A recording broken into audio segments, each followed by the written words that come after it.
Mature content warning.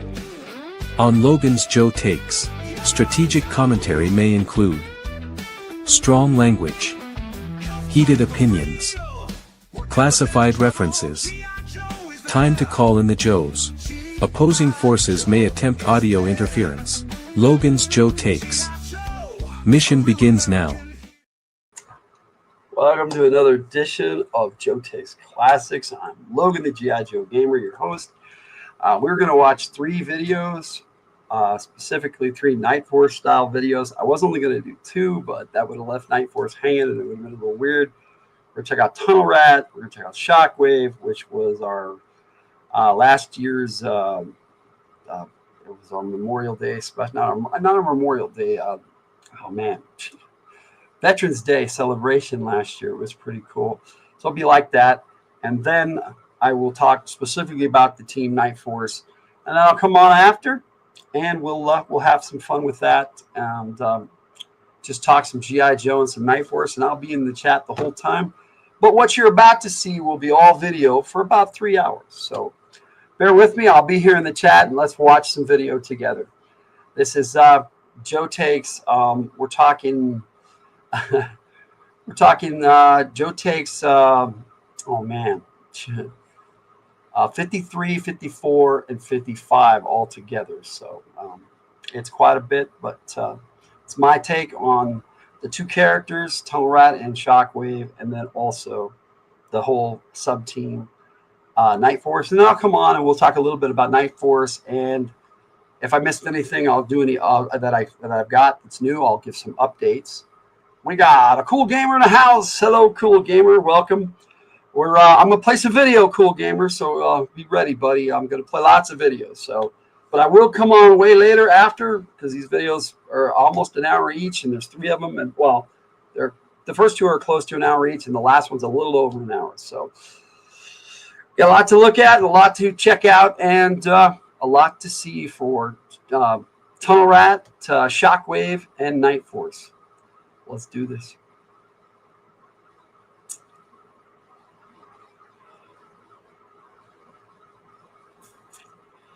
Let me see if I can make this happen.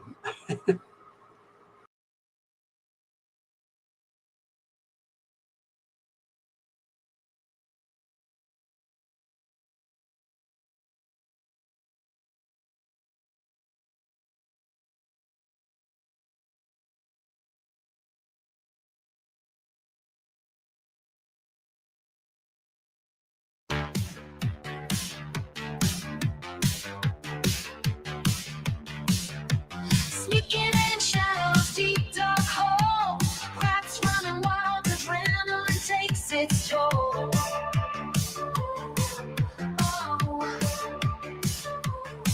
Grimy heads and wires, bombs down below. Tunnel Rat fears, now lets the danger show.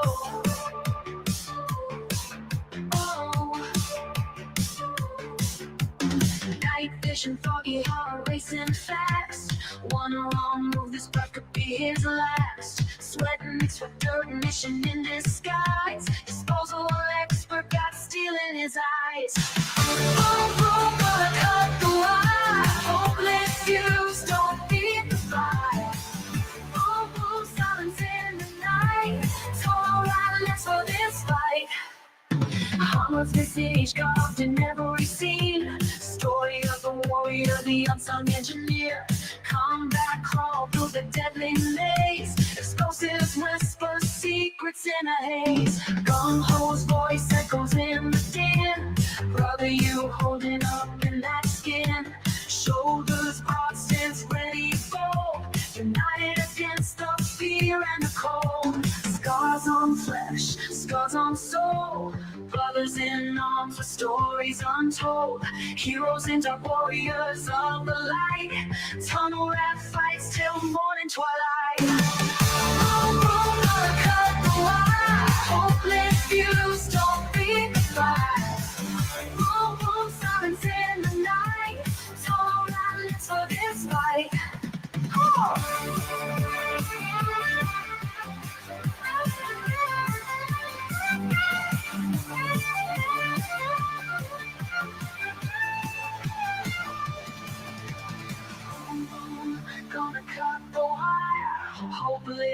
words don't feed the fire. Boom, boom, silence in the night. Tunnel rat lives for this fight. Hamas faces carved in every scene. Story of the warrior, the unsung engineer. Combat crawl through the deadly maze. Explosives whisper secrets in a haze. Hamas faces carved in every scene. Story of the warrior, the unsung engineer. Combat crawl through the deadly maze. Tunnel rat lives for this fight. Hamas faces carved in every scene. Story of the warrior, the unsung engineer. My work. Doing dishes. Hey, buddy. Almost visage carved in every scene. Story of the warrior, the unsung engineer. Combat That crawl was through pretty the good. deadly maze. Explosives whisper secrets in a haze. Big deal. Yeah, I what- got kicked out of kindergartens with tougher playgrounds than this. See how it works The for an macho actual tunnel rat. episode. Now do it! Not too bad. Gunboat's voice echoes in the din. Brother, you holding up in that skin. Shoulders broad, stance ready, bold. United against the fear and the cold. You don't listen, no, I got a story to tell. I gotta get Logan on you so swell. You see Logan here? He's there. I'm just gonna work. Watch out for fun. It gets to be too much, I'll switch out.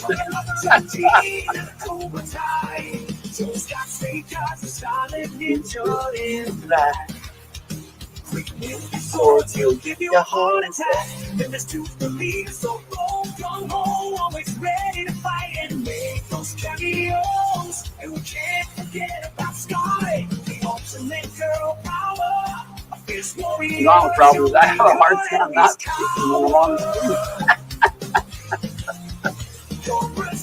That's true. Lots and schemes, he's ruling the world in his dreams. Santana is never what he seems. And down his front step, black leather outfit, shoots you quick and slip out the back of the head. Yo, Cobra, go.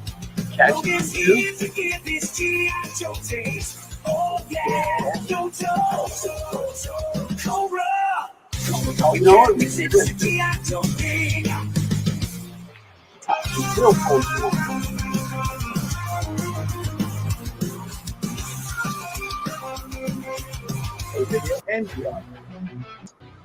Greetings. We had another From the Hilt cautions that this program may contain mature content, possibly even strong language, violent implications, and sexual innuendos. Viewer discretion is advised. In spite of all that, we hope you enjoy the show. Thank you. Greetings, I'm Logan, the G.I. Joe Gamer, and I'm back today for another Joe Takes. And today we're talking Tunnel Rat from the Hilt. Got everything set up. So first off, we're going to start out the gate by looking at the vintage Tunnel Rat. Covered up my name at least.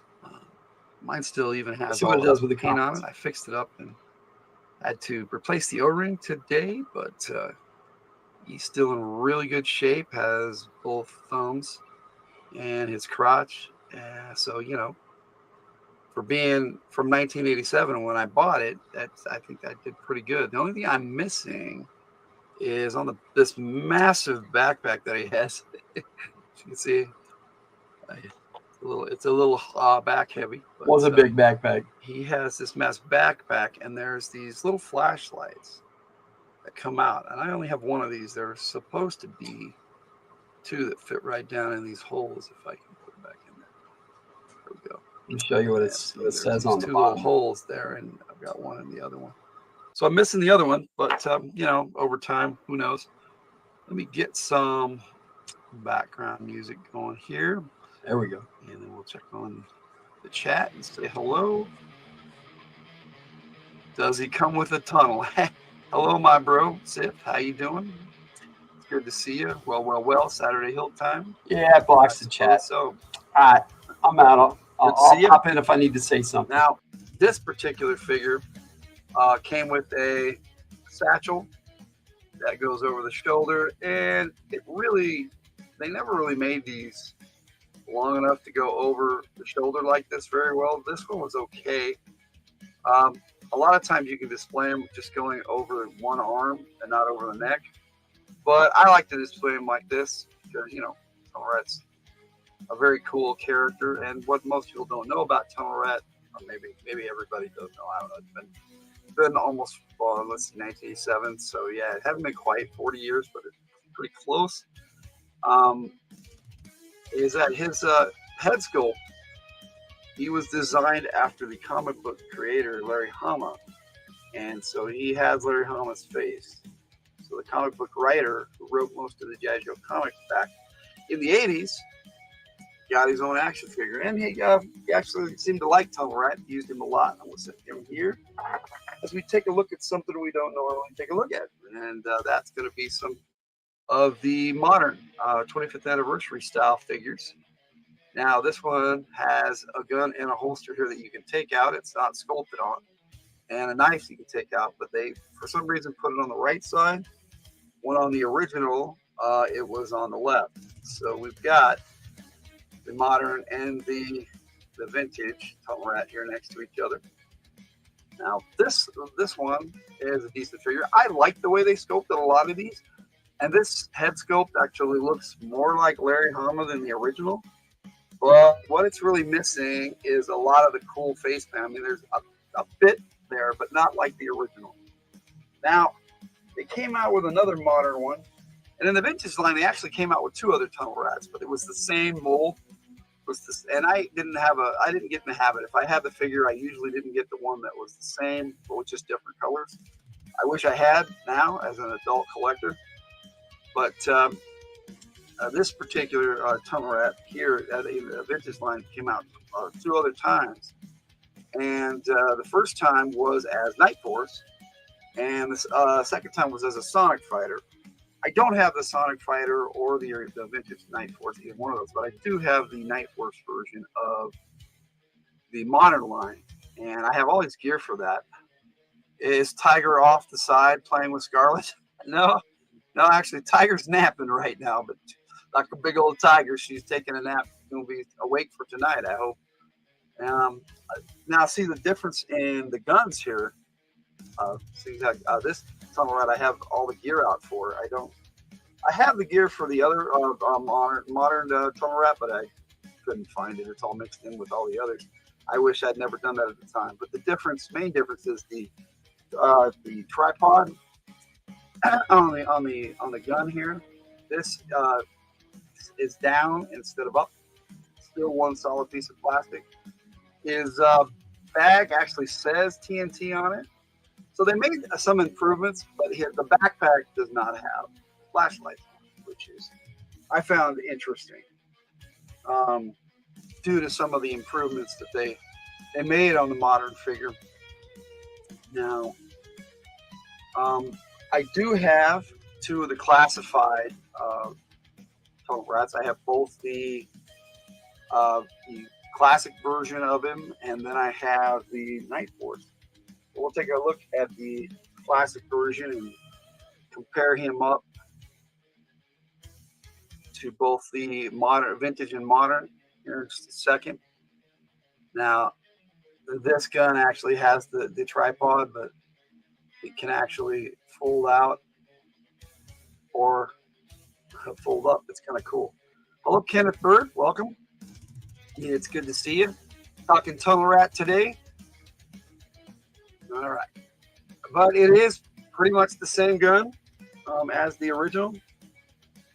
As you can see, they did a pretty good job of keeping it very similar. They made the scope a little smaller. That's okay. Very similar. And it's not the same exact gun, but it's still, they did a pretty good homage to the original. Now, he does have a backpack complete with flashlights. And as you can see, they're actually flashlights that are actually painted in with a bluish green color, which is kind of cool. He's got the knife on the left side like the original, and he's got the pistol that comes out right there out of the holster. And then he's got his satchel. Does not say TNT on it. It's blank like the original. But this one actually has the body paint on the forearms and on the face. that to where it focuses, so you guys can see a really cool body paint on this figure, which the Night Force version doesn't have. The original Night Force figure didn't either. So they stayed true to that. And I'll be taking a look at his accessories here in just a minute as soon as we take a look at the Night Force version. The only difference between these two figures, other than colors, is the night vision gear that Tunnel Rat comes with. Other than that, it is pretty much the same figure. Now, like I said, I don't have the vintage, so I'll compare him up to the modern, the Night Force version of the modern. And so there's that. But his flashlights This are is pre-recorded, Cool Gamer. a reddish color, like infrared. So it's kind of cool. So instead of shining bright, they shine like infrared for the night vision gear to pair up with, which I found to be pretty cool. And I like the bandolier bullets. That's always been on Tunnel Rat, even from the vintage. He's got that bandolier bullets going on there. Now it's sculpted on here. It wasn't sculpted on the modern. It was actually an accessory that can come off. And so it is an accessory that can come off on these classified figures. All right, so let me set him over here. These guys out of the way. Now, as soon as I look at the accessories, I'll take a look at the classified series boxes. Well, something I normally do first, but I like to play it by ear as I do these Joe takes and just do whatever feels right in the moment. And today, I wanted to just jump into looking at the figures. All right, so what we've got here is we've got this massive machine gun. Now, I'm going to bring his footlocker over here. Now, I'm disappointed that they stopped having the classified figures come with these. It is a nice place to keep all the figures' accessories, whereas you just have to put it back in the box, which, is okay on display where you can see them. We'll start with the backpack, and we're going to compare this up to the vintage pack. Now, the modern pack did not look like this. It was a completely just different one mold pack. So I'll only pair these up and compare them because this is what it was based on. You can see they did a decent job of bringing the classified version back to what the vintage was like instead of just this molded on black backpack. Now it was green for the classic version on the modern line too. I do like the fact that these flashlights can come out, and they stick in there really well. You just gotta kind of shove them down in there, just like on the original. But it's set up a little different. The original is kind of flat all the way across with the holes on top, but this actually has the pack sticking up a little bit so that you can actually brace it up against something. So sometimes they do design it better, and I think this is quite a bit better. So that's the backpack, and I'm gonna just drop it down into the foot locker there. And like I said, we'll get into the box here in a minute, but I will check out this sniper rifle machine gun. It was set up to be a heavy machine gun assist. So he doubles as a heavy machine gunner and an EOD specialist, or explosive ordnance disposal. But it has a night vision scope, so he can actually target single shot snipes. So that's kind of cool. I like the fact that they did that. And they have like green for where he's supposed to hold the gun. And on the stock also there is green plastic. That's not painted on. That's actually green plastic that's been attached to the gun, just like the same color. Well, not exactly the same color, but it's supposed to be the same color as the tripod, which makes it so that if I can display it properly, it can stand on its own, which is pretty cool. I really like that about particular classified figure. Drop that. The Foot Locker. We're going to take a look at this night vision goggles. Now you can slide them right down over his face so that he can have them over his eyes, and you can display them that way. It looks pretty cool. Or you can have him the classic way with just the do-rag on his head,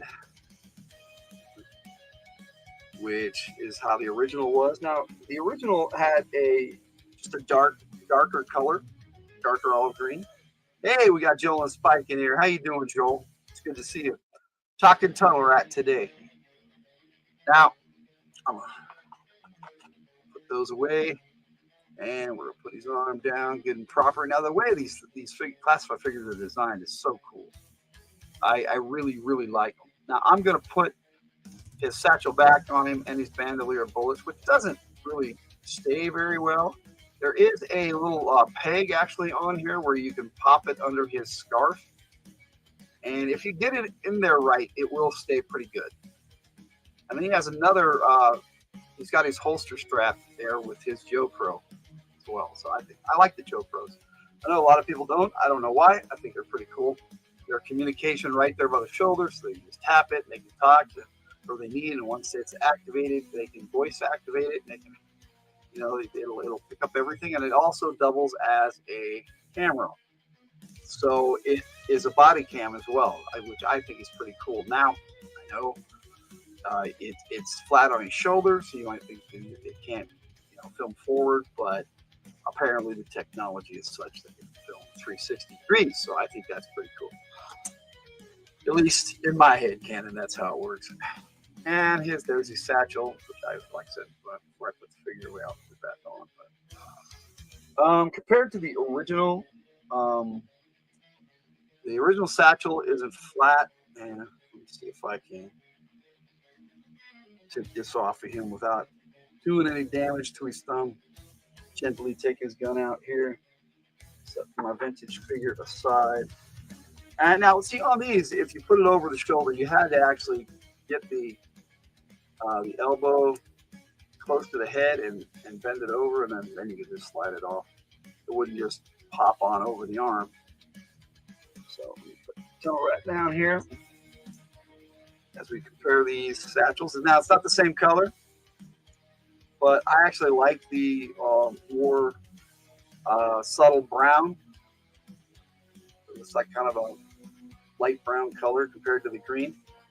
When are you getting a mini Utah Hockey Club jersey for your Joes? I don't know, Sid. That's a good question. But like I said, it's the original is kind of looks more like a pouch, and this is really flat. I think the flat design actually works better for a field soldier, so that they're not bumping into things or not getting in the way of his gear and stuff. But there's that. And then, like I said, he's got this bandolier here, and I have tried to get it up under the scarf. There is a little extension on the shoulder. I don't know if you can see that, and it is supposed to pop under the scarf, and it can, but it doesn't really stay very well. And that's the only thing about this figure. If I had a gripe, the one gripe, that's what it would be. Now, this pistol, the bandolier just kind of pops off your shoulder there really easy. And it's same with the knife force, so we won't take a look. It's the same accessories and everything, other than the night vision gear. This pistol is pretty cool. Let's see if I can give you a better view of it. And the grip from the pistol grip there is brown. And I'm pretty sure that is a paint application, which is pretty cool. And we'll just pop it back in the holster there. Now, all of these come off. You can pop the head off, you can get the scarf off, and you can take all these off if you want to display them that way, which is kind of nice. And then, of course, you got the knife on the side, and we'll take a look at that too. There's his combat knife. Now, for me, the only thing he's missing, and it's just my own personal gripe, I think every combat soldier should have a sidearm and a combat knife. He does not come with a sidearm, but that's okay. He does have the unit patch on his shoulder, which is pretty sure that is a wolf, but I could be wrong. Let's see if I can get that so we can see it better, which is kind of cool. Now, the Night Force one does have a different patch. He actually has the Night Force patch, which is pretty awesome. So there it is. I'm going to slide his satchel back on here. With this one, you just have to get it over the arm, and it just slides right on, and it fits better. And they did a pretty good job of holding true to the original while making improvements that I think fit the figure a lot better. I like the slightly lighter do-rag compared to the vintage figure, but it's not that far off really as far as color scheme. Let's see if I can get it from the back. They did, like I said, it's pretty close. I mean, you know, we're not wanting to be exact, but you want to recognize him as Tunnel Rat, and in my opinion, you recognize this figure as Tunnel Rat, or at least I do. And that was the goal, and I think they succeeded very well. So I'm going to set him aside here. Now we'll take a look at the boxes, and we'll start by showing you the box that it comes inside the box, and it has this cool black and white version of the artwork that's on the side of the box, which I'll show you in just a second. It's just a standard little box that the figure fits into. And then what you have here is the box that he comes in. Shows off the unit patch there on the side, which I think actually you can get a better look at there than we can on the figure because it's blown up a little bit. And you know, that's actually a rat with a flashlight. That's kind of cool. I thought it was a wolf, but I'm kind of getting blind at my old age, so I can't really see things that are small. But yeah, I'm glad they blew that up on the box so we can see that it's a rat. And of course, she's number 83 in the series. And like I said, I never got into what those symbols meant.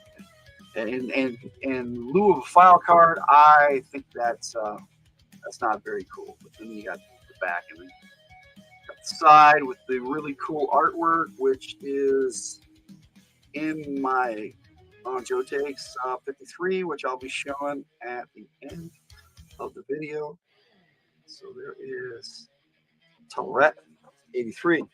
Now I'll put all this stuff away after, because we'll take a pretty quick look at the classified Night Force Tunnel Rat. Now, these backpacks, like the original, are bulky and heavy.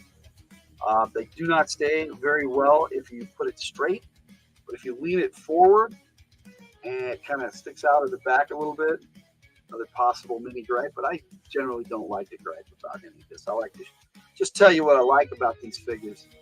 So I will put this in his foot locker, number 107 in the series.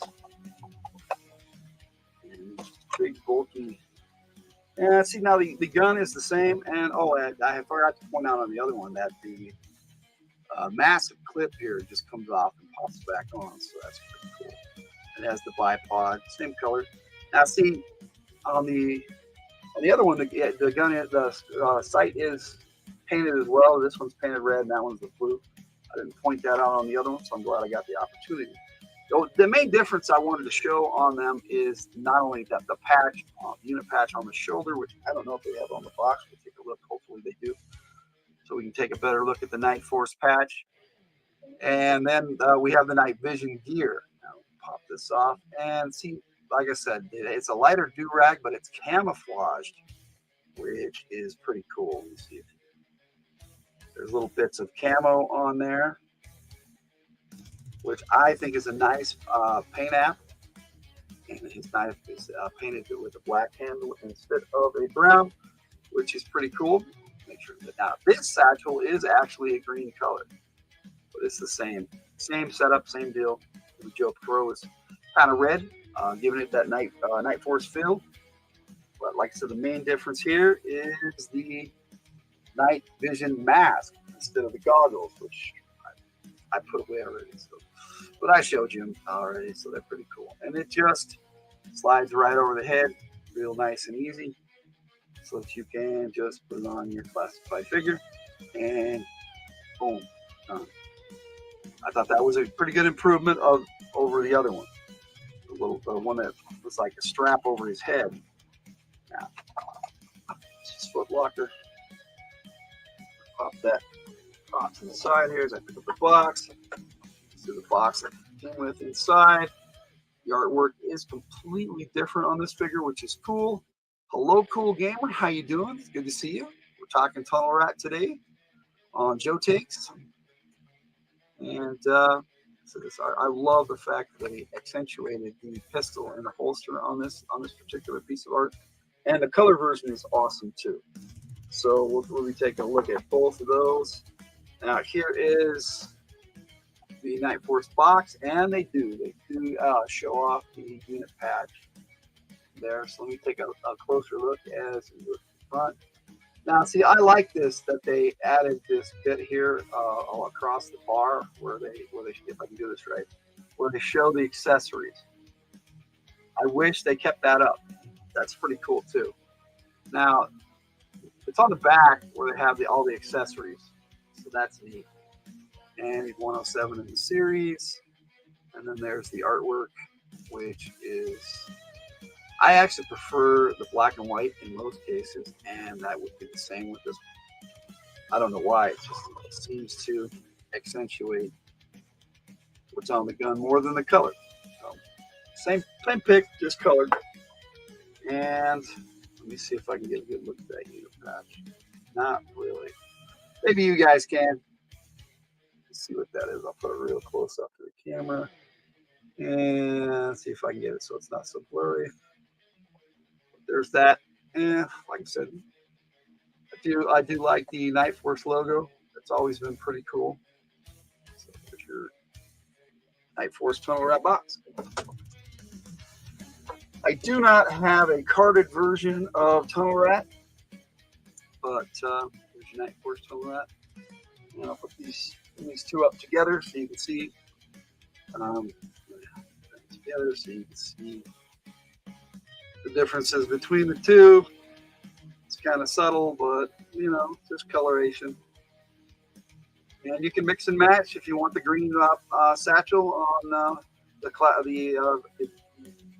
the more classic version. You can do that. You want the brown on the Night Force, which you know they might marry up really well. You can switch all the gear too, so that's kind of cool. I've always loved that about G.I. Joe, how the accessories were easily switched back and forth. Now normally I go into the character and stuff, but I'm gonna do a bit on that. But right now I do have a file card that I put together into a video for G.I. Joe Gold Bricks that I did back in August. Shut the music off here, and I'll play that for you, and then I'll come back and we'll talk comics, we'll talk cartoon, and everything about the character of Tunnel Rat. So here is codename Tunnel Rat.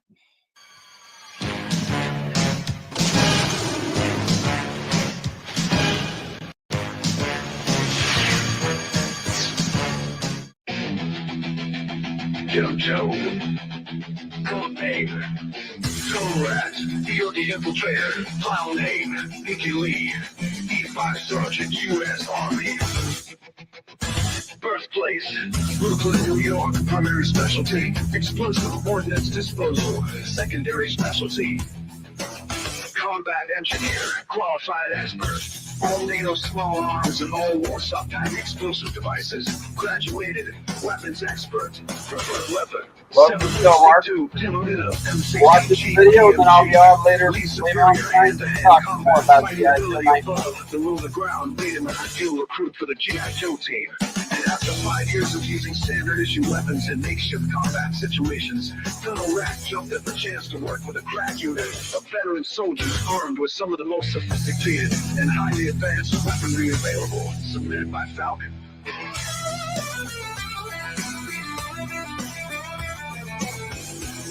When Tunnel Rat heard about the Night Force, He came out of the tunnel so fast the backdraft caused a cave-in. I guess he couldn't wait to see the look on the enemy's face when he started unloading 1,000 rounds a minute, 6 feet underground.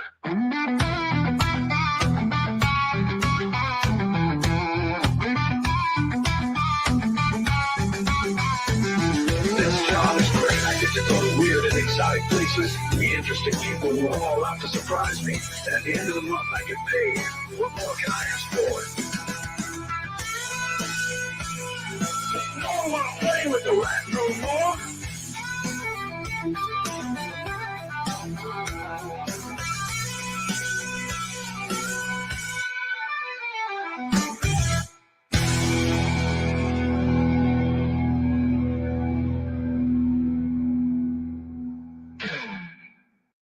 You two rawhides will love this little training exercise. All you gotta do is get from here to there and ring that bell. But watch out for surprises. Big deal. I got kicked out of kindergartens with tougher playgrounds than this. Cut the macho, tunnel rat. Now do it! Big Lob makes his move. Big Lob goes for the gold. Whoa! I do like that scene in G.I. Joe the movie, and I've got these set up so we can talk about them. Hope you enjoyed the file card. That's my version of reading the file card. I put together a video, and I started doing that back in June, I think. Airtight, and then Weasel, and then I started doing a bunch, so it was kind of fun. But for Cobra Convergence in July, I made one every day for Cobra, and then I did the same in August for the Joes, for what I like to call G.I. Joe Gold Bricks. It's something I like to do in the months of July and August for G.I. Joe, and I'll probably be doing that again next year. Something different, though, not something every day like that. I like to do something different every year. But G.I. Joe the movie was pretty cool, and Tunnel Rat was introduced in this movie. Here's the back. This is just the DVD version. I do have the Blu-ray, but I wasn't able to locate it today. It's probably in my big rounder back there. He was also in a few other animated appearances, most notably Valor versus Venom. Very cool movie by Paramount, actually. And there are some really cool songs on this, and Spy Troops, the movie. And I don't remember whether he was in Spy Troops, the movie, or not. He may have been, but briefly.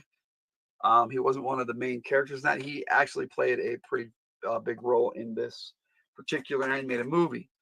He was also in G.I. Joe Resolute, where he led a team up to Cobra satellites to take him down. It was pretty cool. And the line I remember most from this movie from Tunnel Rat was, "What, you don't want to play with the rat no more?" So very cool movie. This is definitely for your adult audience. It's very violent, very brutal, and a lot of people actually get killed in this particular animated film. Very cool. It was started out as an internet series that they put it together finally into a full movie, and released it actually the same day they released Valor versus Venom, and I picked them both up at the same time. Pretty cool. Then, of course, Tunnel Rat was one of the main characters out of the 5 that starred in G.I. Joe Renegades with Duke, Roadblock, Snake Eyes, and Scarlet, and so pretty sure I remembered all of them that were in that. It was pretty much the A-Team G.I. Joe style. They were on the run from the law and from Cobra, who was a big conglomerate company, and Cobra Commander and Baroness were brother and sister in this. It was kind of cool. Very cool. Very cool. A 26 episode series that if you haven't seen and you love G.I. Joe, check out G.I. Joe Renegades. Very cool. Very different, very edgy, and very cool. Now, that'll take us to, that was all of his animated appearances. And he was cool whenever he was on screen. And so it was nice to have Tunnel Rat in the animated series. Now, he was in quite a few comics. I pulled out all the covers that he was on. He's barely there, visible behind Stalker next to Scoop. And then we've of course got, so that's Special Missions 23.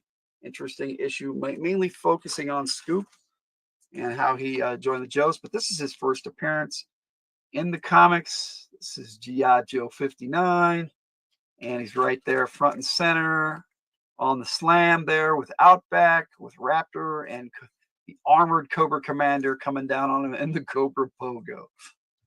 Very cool cover. Love this cover. And then we have Tunnel Rat there, right front and center again. This is the Desert Fox. Skid Mark is driving. Then you have Windmill next to him, which Windmill was a very lesser known character that was in just I think this was his only major appearance. He came with a vehicle called the Skystorm, if I remember. X-Wing Skystorm was a helicopter that converted into a jet. Stop rotor is what they call that, a stop rotor aircraft. And then we have him with going into this is right before the Cobra Civil War. Skid Mark, unfortunate code name. Yeah, you could say that. They called him Treadmark when they brought him back out in the G.I. Joe Collectors Club. Treadmark does not have the same ring to it that Skid Mark has. I understand the connotations to a Skid Mark, it being kind of funny, but it's more geared towards vehicles and stuff. But I think they could have come up with a better code name for him than Skid Mark, that's for sure. And they had a stolen Mamba in this, and they infiltrated Cobra Island. Falcon led a team, and Falcon and Gung Ho led this team. Its Spirit Iron Knife was in this too. This is a really cool issue, and it led right into the Cobra Civil War. Very badass. I mean, we're talking, it just went right into some pretty cool stuff. The next cover that I found that him being on that I have is this issue, G.I. Joe 113, during the Benzene War, where a lot of Joes got killed. But that's his major appearances. But my favorite cover, which I will show you directly here, let's pick it out of the bag, is Special Missions 21, Blackjack. There he is with Spearhead, Bobcat Max, and my boy Airtight back there. Very cool cover, one of my favorites. I do have it so that I can give you a better look at it. I've got this set up already, so there you go. Now this one was a little grainy, but this was the best one I could find, and I'm not really good at scanning stuff, even though I do have a scanner. So if I can rip it off the internet, I do that. So there's that. But I want to pull this out. We're going to take a look at it. In the comics, Tunnel Rat was a team leader, but he also was he led this mission right here. He also was a good team member when led by either Beachhead or Flint. A lot of special missions. He was in quite a few in the special mission series. I really thought this series was cool. I wish they had continued it, but I know that when G.I. Joe started getting in decline, they had to only have one book instead of two going at this. They had two monthly books running there for a while back in the 80s, which I thought was awesome at the time. Now they opens right away with Tunnel Rat and Skid Mark there, and Lightfoot's in the back there with Airtight. And Lightfoot was so busy trying to read the subway signs not subway, but the underground signs, street signs, to let them know where they were in the city of New York. They were near the Cobra Consulate building, and they were in the sewers. And it was a really cool issue. But there was a line. There was a bunch of lines in here where Cobra would have this stink bomb that Xandar actually released. It was one of Xandar's rare appearances as well.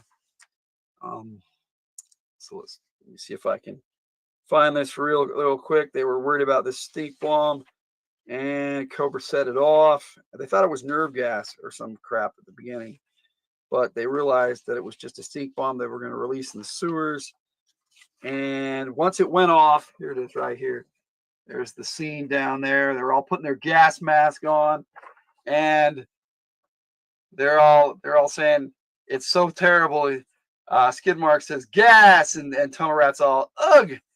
And this dude that was with him goes rotten eggs.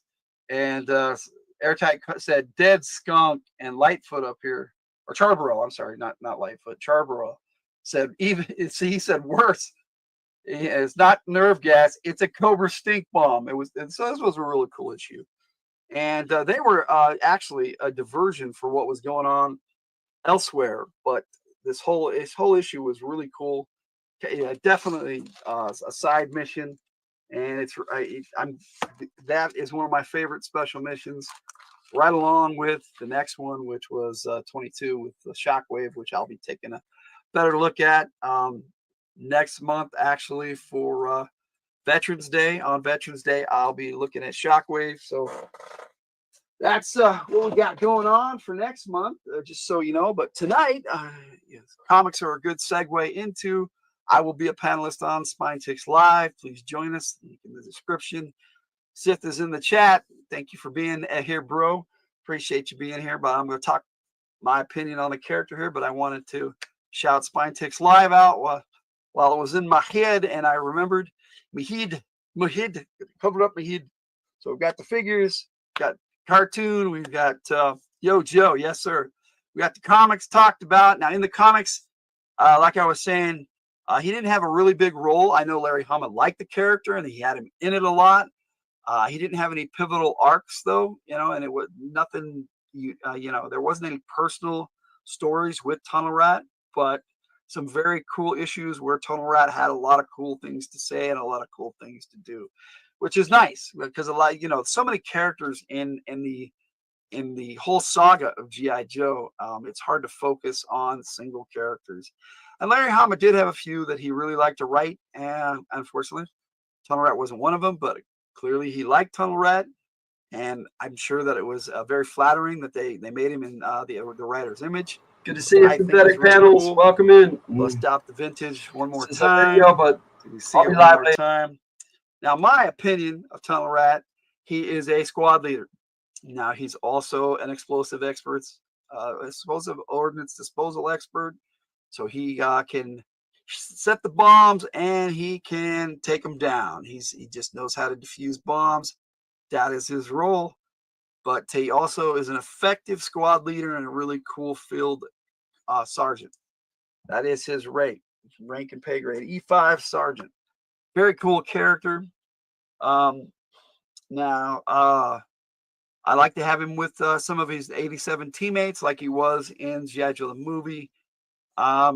Jinx was one of those in the movie. Law and Order, very cool characters. I like those characters too. Law was actually my favorite character of 1987.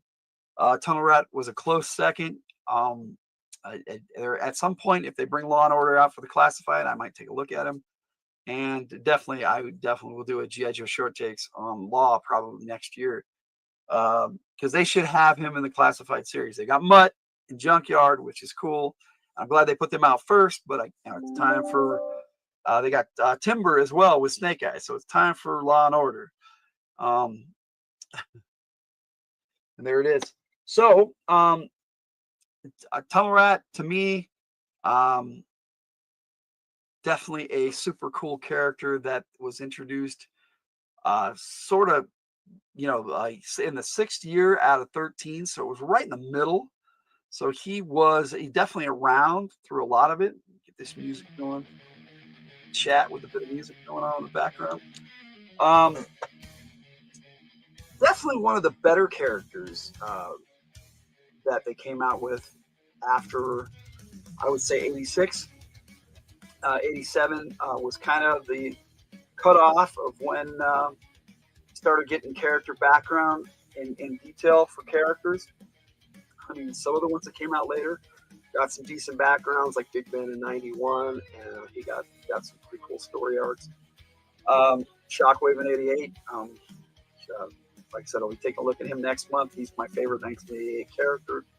I like to group them in years that they came out, and that's when I determine my favorites. And then from there, I put a big list together, and I do have a top 10, which I have done on Joe Takes before, and I may do another one. See if I give another update now that I know more about filming and what I'm doing here on YouTube. I might do another one for G.I. Joe and Cobra. So that's my take on Tunnel Rat. And, I hope you enjoyed it. I do have Joe Takes 53 to play for you with artwork and that part of that cool music that I rendered for this particular video that I'm going to play. But I liked it so much I put it into a full video, MP4 video for our radio show. I'll be playing it hopefully this Thursday, I think, because that's what we got coming up this week. Is on Monday. We've got Ravenloft Session 2, Len Halloween 2024. So we're doing that all month, every Monday. We've already done one session this week.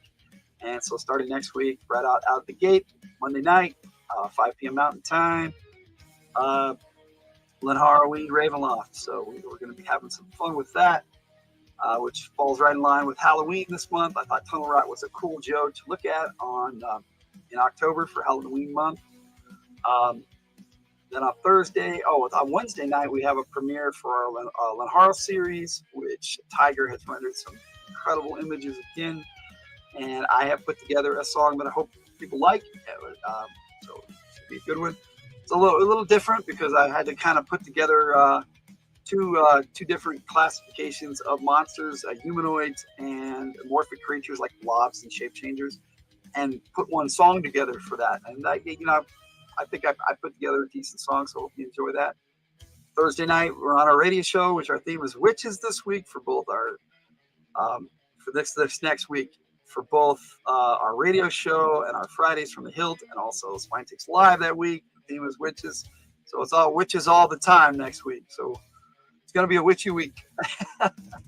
But as far as tonight, Spine Takes Live, our theme is monsters, so please check us out. We're going to have a good time. We're going to look at comics. We're going to have mail calls. We're going to do a lot of cool stuff. Talk sports, talk pets. Spine Pets is a really cool segment, so enjoy that tonight. But as for that, that's about all I have to say about Tunnel Rat. Hope you had a good time with me today, and looking forward to being on Spine Takes Live tonight. So that all being said, Logan out.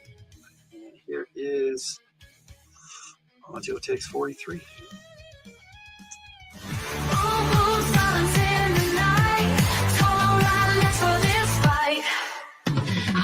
Stage carved in every scene. Story of the warrior, the unsung engineer.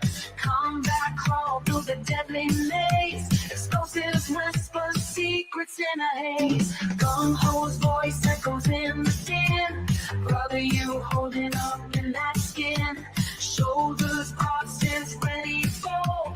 United against the fear and the cold. Scars on flesh, scars on soul. Brothers in arms with stories untold. Heroes and dark warriors of the light. Tunnel Rat fights till morning twilight. Cut the wire. Hopeless fuse, don't beat the flags. Boom, silence in the night. Tunnel Rat lives for this fight.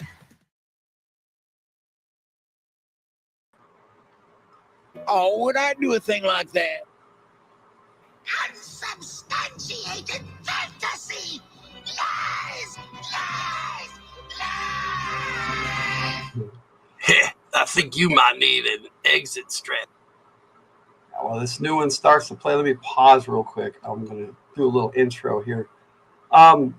This was my Veterans Day salute last year. I try to do one every year. As you can see, we've had a lot of veterans in our family, and I talk about that quite a bit in here. So I hope you enjoy my take on Shockwave.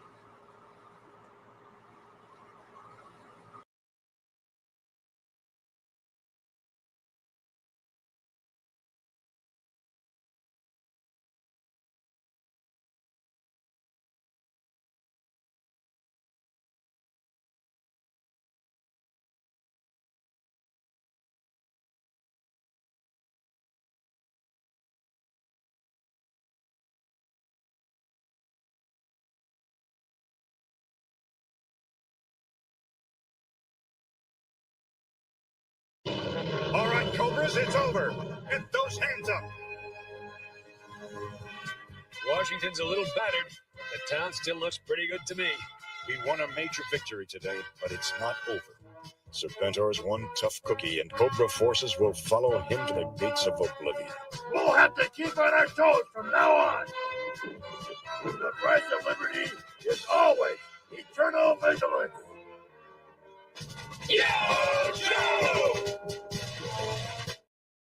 Please rise for the national anthem.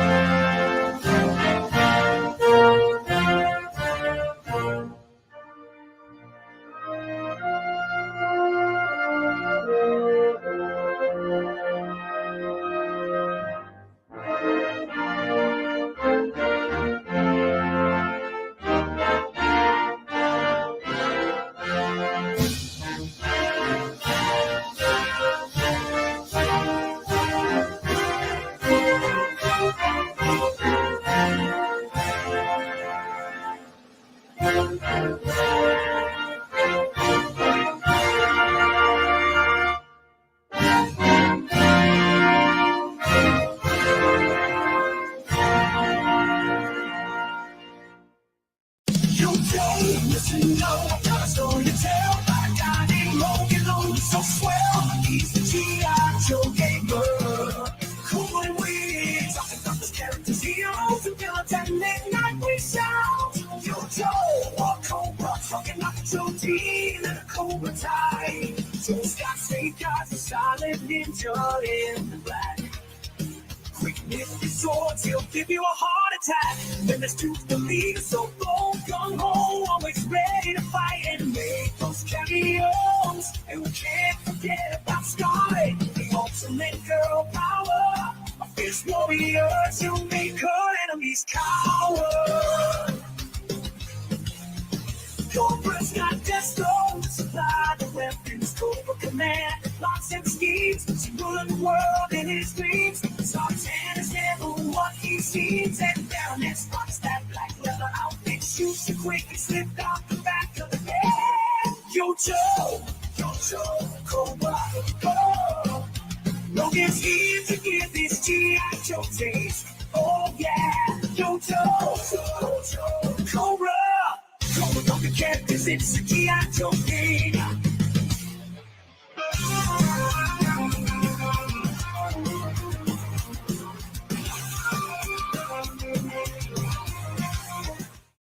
Greetings. From the Hilt cautions that this program may contain mature content. This may include strong language, violent implications, sexual innuendos, and possible drug references. Viewer discretion is advised. Now that we are all properly acquainted, it's from the Hilt. So let's go. Greetings. I'm Logan, the G.I. Joe gamer. Give me a second and pop on camera here. Just want to shout out all our veterans out there and thank you for all that you do for this nation, abroad or at home. We always talk about veterans overseas, but we also have our veterans here at home, our police force and our National Guard. So thank you all for your services. We appreciate your sacrifices.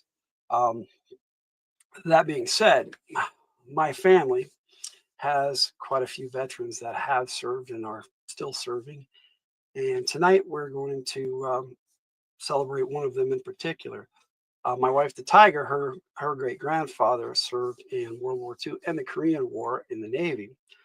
On his last ship was the USS Eversole, and he was in the Navigator. So I have prepared a video for that, and I'm going to share it with you right now.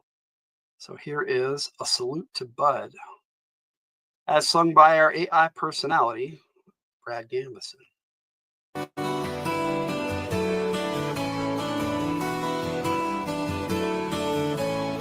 Bud stood tall on the open sea, guiding the way for you and me.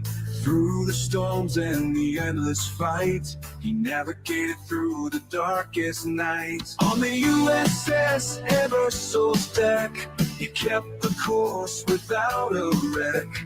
World War II and Korea's tide, but was our unwavering guide. Salute to Bud, a hero strong. His legacy will carry on with a heart of steel and eyes so bright. He led us through the darkest night.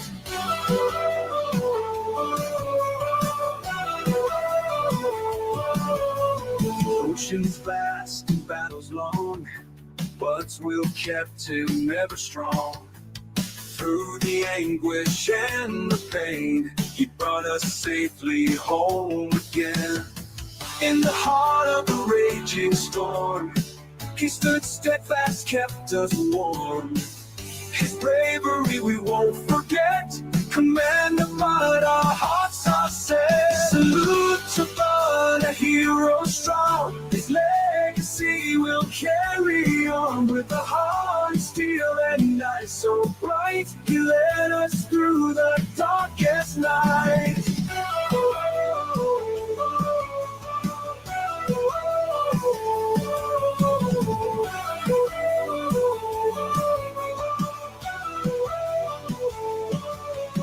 Salute to Bud, the hero strong. His legacy will carry on with a heart of steel and eyes so bright. He led us through the darkest night. Happy Flag Day for this Saturday. He led us through the darkest night. He led us through the darkest night. In the heart of the raging storm, he stood steadfast, kept us warm. His bravery we won't forget. Commander Bud, our hearts are set. In the heart of the raging storm, he stood steadfast, kept us warm. His bravery we won't forget. Commander Bud, our hearts are set. Salute to Bud, a hero strong. His legacy will carry on with a heart of steel and eyes so bright. He led us through the darkest night. In the heart of the raging storm, he stood steadfast, kept us warm. His bravery we won't forget. Commander Bud, our hearts are set. Commander Tyrus Bud Carroll Chapman, 1917 to 1986. Born in Boca, Texas, September 9, 1917. Died July 21, 1986. Served with distinction in both World War II and the Korean War. He was also presented a table by General Chang of the Chinese Army. Thank you for watching that, and I hope you guys enjoyed it. And salute out to my wife, the Tiger, who's with us now. A Tiger. We're gonna shout everybody out here real quick. We have Nature Dog Realms on one channel or the other because we're simulcasting both on From the Hilt and the G.I. Joe Gamer channel, Logan the G.I. Joe Gamer. So thank you all for being here. We got Lost Husky in the house. Hey, Lost Husky. And Superior Cyber Godzilla, who rocks with us all the time too. Welcome everyone. I hope you guys are enjoying my tribute here. Thank you, Superior Cyber Godzilla, Chris. I appreciate that. I was unable to serve myself, but I do appreciate the armed forces, and as a big fan of G.I. Joe, I thought it fitting to do a Veterans Day salute and a Joe take on Veterans Day. So that being said, we're going to jump into Joe takes. And with that, we're going to start with a little bit of music.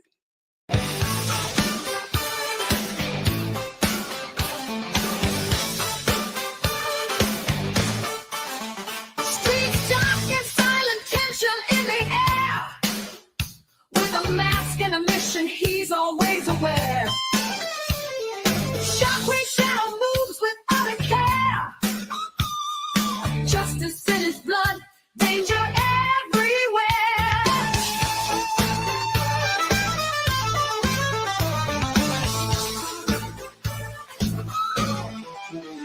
Day or night, boots hit the pavement. It's a war zone life. Every corner turn might edge the knife.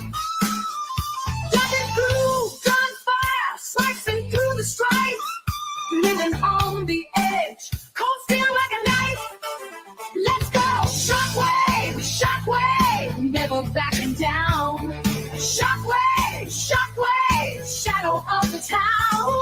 Shockwave, shockwave, taking on the fight. Living on the edge, cold steel like a knife. Let's go! Shockwave, shockwave, never backing down. Shockwave, shockwave, shadow of the town. Shockwave, shockwave, taking on the fight. Shockwave, shockwave, bringing back the light. Gotta get tough. The whispers in the alley, criminals beware. Armored up and ready, taking on despair. Nightmares and noises, he's got that stare. Shockwave in the shadows, taking his share. Echoes of the past, bottled in his mind. Lost souls and victories forever find. Every breath he takes, every step he's blind. Fighting for tomorrow, what will he find? You kick in your door, shielded forward. When he makes entry, you wish you were heading backwards. Let's go! Shockwave, shockwave, never backing down. Shockwave, shockwave, shadow of the town. Shockwave, shockwave, taking on the fight. Living on the edge, cold steel like a knife. Even at night, gotta get tough. Yo, Joe.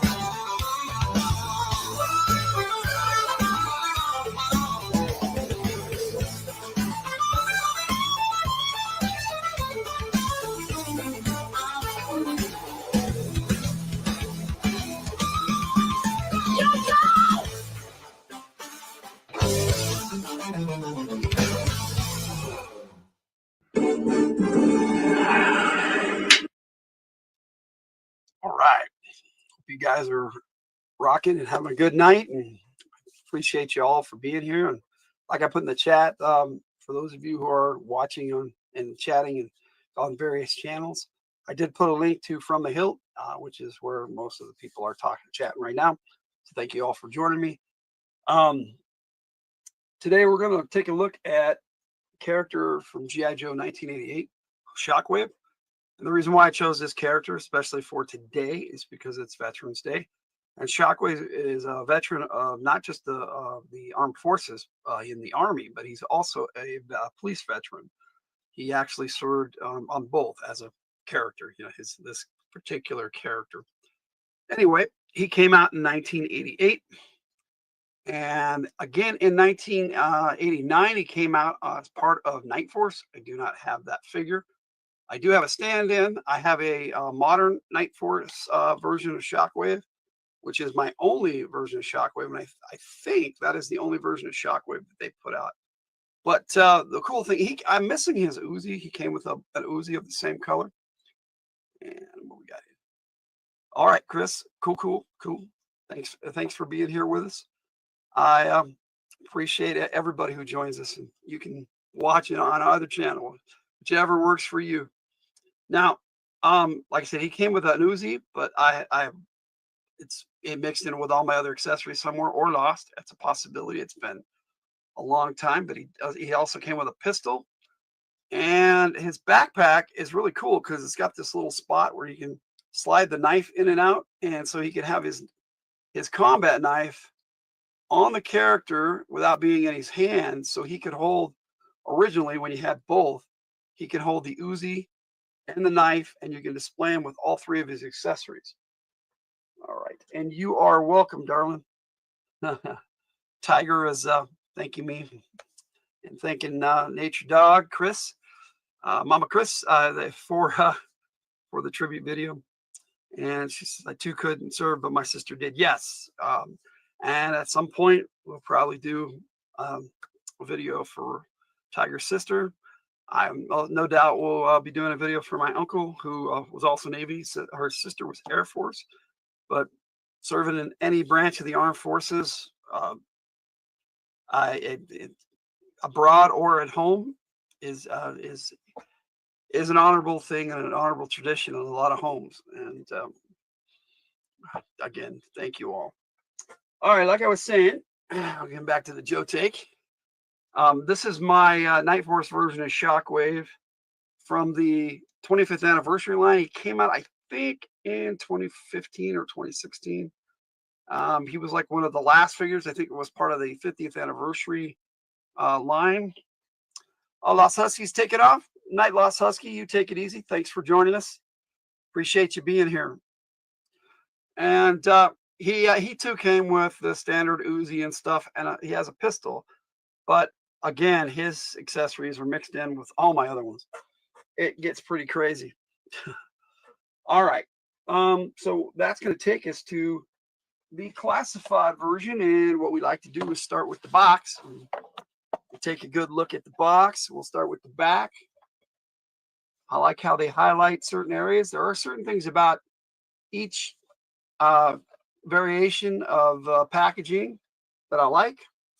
This particular packaging, I didn't really care for this thing on the side. And that's kind of how they still do it. But I do like the art on the front, and the I'm not hip on the picture of the figure. I mean, I'd rather show the art, but I do like the accessories all displayed right there on the front, and they stopped doing that too. But they cover the artwork on the side really well. You know what? It was nice to have the circle while I was talking at the beginning, but I am going to go back to full square there. There we go. So you guys can see everything I've got to show you a little bit better. I've got quite a bit for Shockwave, actually. Not much is known about his character. He's been in a few issues of the comics, but I think was only ever animated for a commercial. And I'm not sure if he made the animation for that in 1988. 1988 is a weird year, and a lot of figures fell into the gap, and we're not included in a lot of the animated stuff. Let's see here. I haven't served. My son served in a lot of family. Yeah, that's kind of how it is for me too, Chris. A lot of my family has served. But I love these boxes that they have inside with the side art of the box. I'll show you.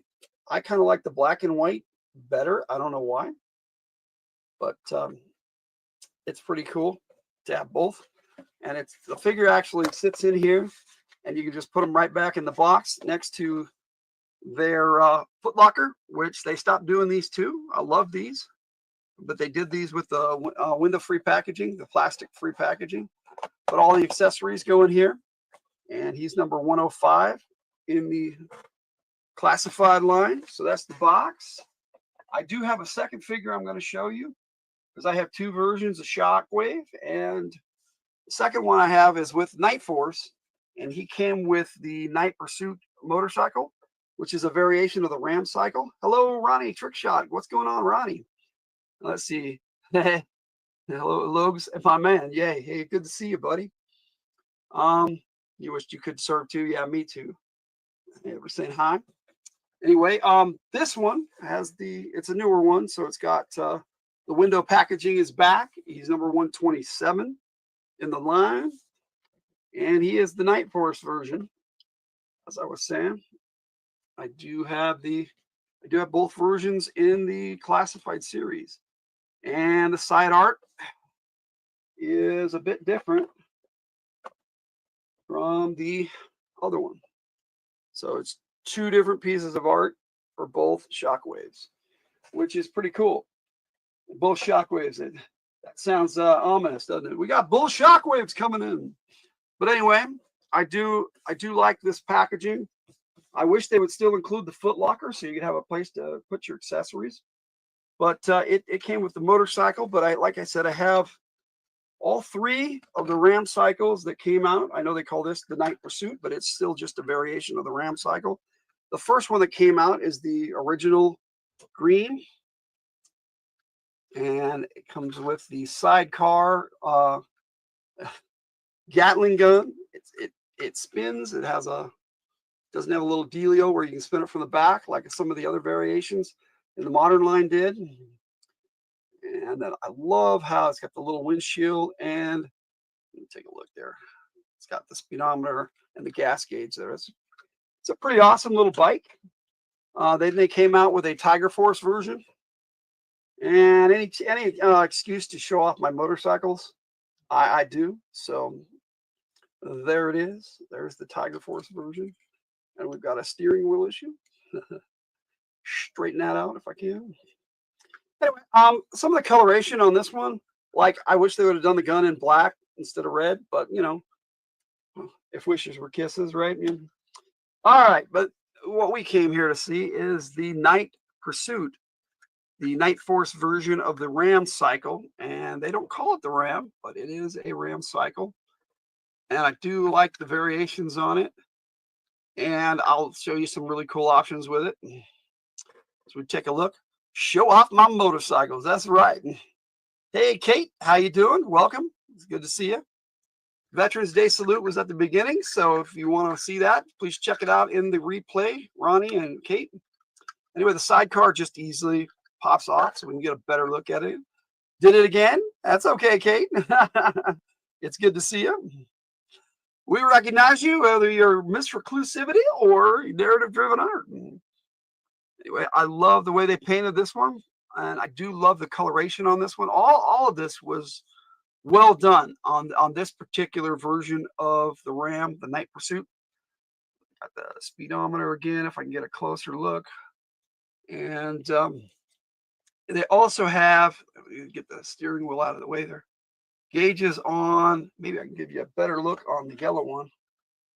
Yeah, this one doesn't have the stickers on the side like the Night Pursuit.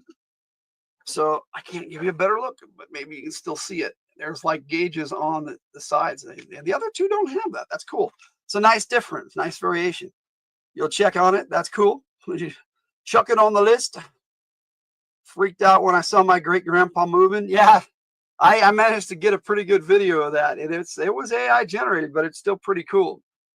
And I do love that you can turn the steering wheel, the wheel with the steering grips, as it were, steering grips.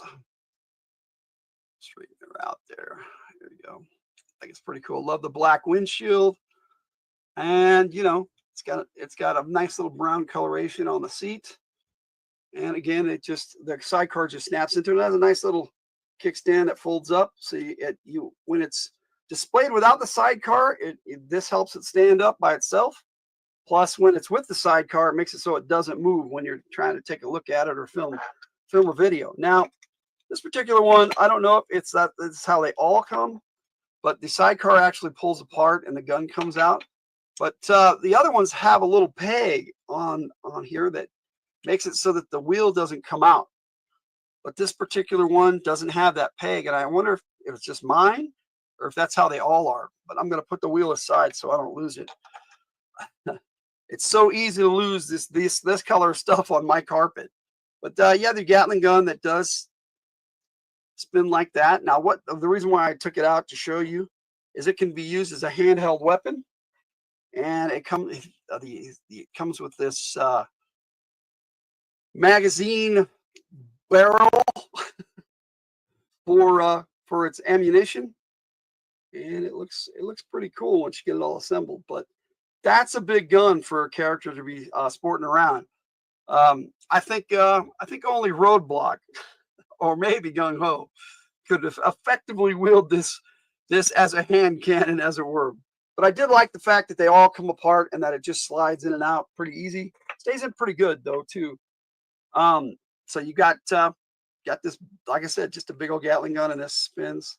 It's kind of cool. I wish they had set it up from the back, but I don't know how they would do that with this. It being a handheld weapon. So maybe that's why they didn't try to do that. I get it, but we live in a technological world. Maybe they could have figured it out, but they probably didn't want to spend the money on it, to be honest. Seeing as how they were just putting out a different release of the same product, and they put the Ram out real early in the classified line. Let's see if I can get a spot here to set these to the side as we check out the figure. Now, the original version of Shockwave, the blue and techno camo, heavy duty. Yeah, heavy duty definitely could do it too. Yeah, there's a few other Joes that probably could. You're right, Tiger. Now, this one I have all his accessories on him. He's got these really cool pads on his wrist that protect him when he's like, trying to stop somebody from hitting him in the arm or something. He can use his nightstick block, and the nightstick, you can just spin it around and use it as a nightstick. I think it's pretty cool. I love the shield he came with. The original one, the original Shockwave does not come with a shield. I know other iterations of Shockwave did. This one does, and I'm glad. The Night Force version did not come with a shield. It came with a motorcycle, so I guess you got a motorcycle instead, which is cool. Now he has, take this shield off his arm here so we can get a good look at him. This shield is pretty cool. I don't think it's as cool as the Alley Viper shield, because the Alley Viper shield has a heads-up display on the inside so that he can see without having to look around it. Spin it around and see if it's magical. Yeah, that's exactly. There you go. We'll spin it around. I actually like to display it like that. I've seen a lot of cops use the baton that way. So he's got a combat knife that straps in here, and so he's got all his accessories like the original figure can be displayed on the figure, and I really like that. The cap does come off. Now I will do that on this one because it stays on pretty good, and I can find this one really easy on my carpet. The other one I will take off too, but I'm going to be really careful with it because, well, I'll show you in just a minute. There's a reason I need to take that one off. Now he comes with his signature Uzis, and originally he had Uzis in the holsters, but they were molded on, and he came with a separate Uzi.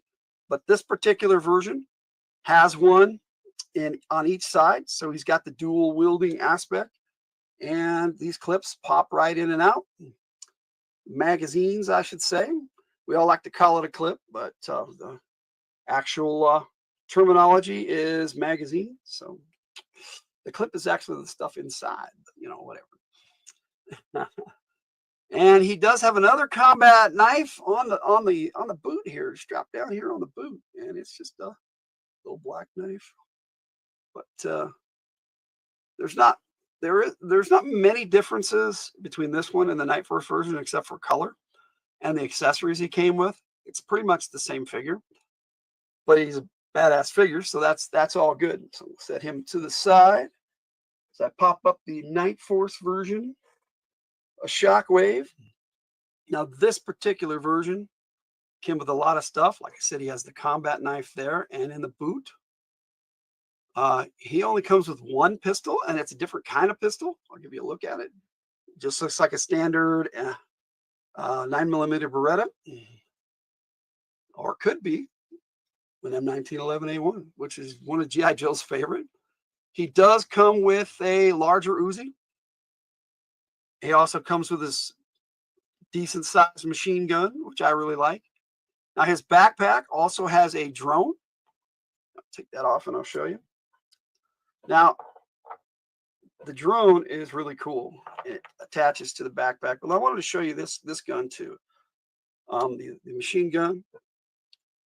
I like how they got the coloration. It has this little kickstand there. I don't know why it doesn't stand up on its own like guns should. But then it has a little magazine that pops in and out. It's pretty cool. Now, his Uzi, the clip does not come out. However, the magazine, this does come off, the suppressor, and it does actually go on other weapons that have the Audi. This is an innie, that's an Audi, like on the pistol. If they have that, then you can slide the suppressor right back on there. Now, this is the only weapon that came with him that can use this, but other Joes come with them that you can slide it on and off. See, being tricked into buying multiple figures by just changing their colors. True, but you get a bunch of cool accessories like this little drone that just has these little legs that pop down, and it can fly around, and it's pretty cool. So the interesting idea came originally with Firefly, the same one. This is actually a Firefly backpack. Now the control device is actually in there, and it pops in and out of here like so, if I can get it without it popping off and falling on the floor. Let's see, it just pops right in there, pops right out. And so you have your control device for the drone. And I will just pop it back in there. Pops back in easier than it comes out, that's for sure. But it just snaps in there really good. Yo, Swag, what's up, Uncanny Swag? Welcome, sir. We're talking Shockwave tonight. Coming in like a missile, a swag missile. Yes, sir. It's good to see you. I will be looking at the figure again, so don't worry. He also came with this big old hog, I can't even remember what the acronym stands for. HOG. I know it's heavy gun, but I can't remember what the O's for. Oh, heavy ordnance gun. That's right. I'm sorry. I knew it was in the brain somewhere. Tiger's yelling at me from the side. But there's this massive gun. I do like this handle, so you can carry it around like that. Now, that's the downside to this. You can't put it on the cycle. I wish they would have like put little slots on the cycle so you could pop the accessories down into it. That would have been cool. Now, like I said, there is a other feature that he has. He comes with this and this alternate head, as it were. But a lot of them do come with alternate heads. And it has a little antenna. But this is not a head. This is actually a helmet, which I am so happy that they finally did this. Don't spill out all the bullets. Yes, sir. I promise you that I will not. But like I was saying, I got to be careful with this because if it drops on my floor, I've already dropped it twice, and it was a pain in the butt to find. Then the helmet just drops right down on the figure, stays on really good. That would have been funny if it fell off. And then I will put him on the bike to show you guys what he looks like. I really enjoy collecting classified, and it's to me, a nice way to remember our veterans also, because we're all in this together, and they sacrifice on a daily basis for us. Their time, their efforts, even great or small, they still serve us, and in that capacity, and we need to appreciate that. And of course, he's being difficult and not wanting to grip the handlebars today. All right, I'm only going to put it on one. So I will have him riding like that. Now, you are supposed to put his feet on these pegs, but that never worked with Breaker, and it surely doesn't work with Shockwave that well, and I couldn't do it really quick anyway. But he does look outstanding on this bike. Now, if we adjust his elbow there, he can sit back a little bit, and get a good look at the figure on the bike. And he matches up with this bike better than any of the rest of them. Better than the Tiger Force Duke, better than Breaker did with the original Green Ram. And I really, really like this character a lot. Shockwave is really cool, even though there's not really much known about him. We'd never find them again if they did. This is true. Ram cycle, sir. Yes, this is the Ram. And this is the Night Pursuit, which is a variation of the Ram cycle. Same design, same mold, same toy mold, same cycle, same bat channel. There you go. All right. Now, that's the figures. I'm going to give you one more look at the original. Give you one more look at the original Shockwave. Got his shield here. This is a really cool character, as I was saying. Veteran of both the police, and he is a G.I. Joe, and he went and joined the Army and became a Ranger. And I'll be playing his file card in a minute, my video for that. That reads off the file card in song format. I do have the Tiger Force one too, yes. Here it is. Got them all out because, any chance to look at the motorcycles is a chance I take. It's always fun to have a character that comes with a vehicle so that you can look at the vehicles too. They don't have a lot of vehicles in the classified line yet, but they're coming out with a lot more. So they've got, they have a coil cycle that came with the Baroness. They have two versions of the Trouble Bubble. I have them back there. There's one, you can see it right there. So there it is. And, I have the Vamp up there too, way up there. Yeah, there. And behind that red box, there is a mobile missile system, but it's the Cobra version. And they originally came, I hope they come out with one with General Hawk that came, is all green. Very cool with the original line in 1982. But they do have a classified version of the missile system. Now the box is up there, but I actually have it behind the other box that's on top, and it looks really cool. And at some point, I will take a look at those and do a Joe take on his fire team. Okay, so takes us to the character of Shockwave. Like I said, he on his original file card it was said E4. And the same on his Night Force file card. But then when he came out as part of the DEF, which is a figure I don't have also, in 1992, he came out as part of the Drug Elimination Force. And he came, that one, that's the one that came with a shield, now that I remember. And he also came with this really cool visor. It was a neat figure. Shockwave is awesome. The look of the character, everything about him is just neat. And I like SWAT and I like GI Joe, so it kind of he's like falls right into both categories. But he was in one major issue of the comics. This Special Missions issue 22. This is my favorite special mission, to be honest. It doesn't have my favorite character in it, but he's in the one right before that. There's the other title over there, but Special Missions 22. This storyline. If you see this kid here and this scary looking dude that he's busting through the window to take down, it's a really great story. It's very tricky. They're trying to save this family in this house, and Shockwave and Chuckles, and I'm pretty sure Lady J, who was in charge of the mission, were there to save this family from this group of terrorists that had taken over this house. Special Missions, yes, sir. Special Missions by Larry Hama. Marvel. Yes, I have all 28 of the original Marvel run of Special Missions. But very cool cover. I'll give you a better look just for swag. Here you go. Issue 22. Now, I couldn't find a better version of that. I was going to scan my own copy, but there it is. And like I said, as far as animated, again, only animated for a TV commercial, I'm pretty sure. I think that was for the Rolling Thunder, if I remember right. But he sings in the choir. About other than his file card, really not much is known about him. The few stories he's been in the comics, he was actually in the series in the, I think, 90 issues in the 90s of the 155 issue Marvel run. He was in that, and one of those where the October Guard was in it, and there was a Grim Reaper on the cover, and the October Guard, most of the original members met their demise. And Shockwave was on that mission with Falcon as his leader.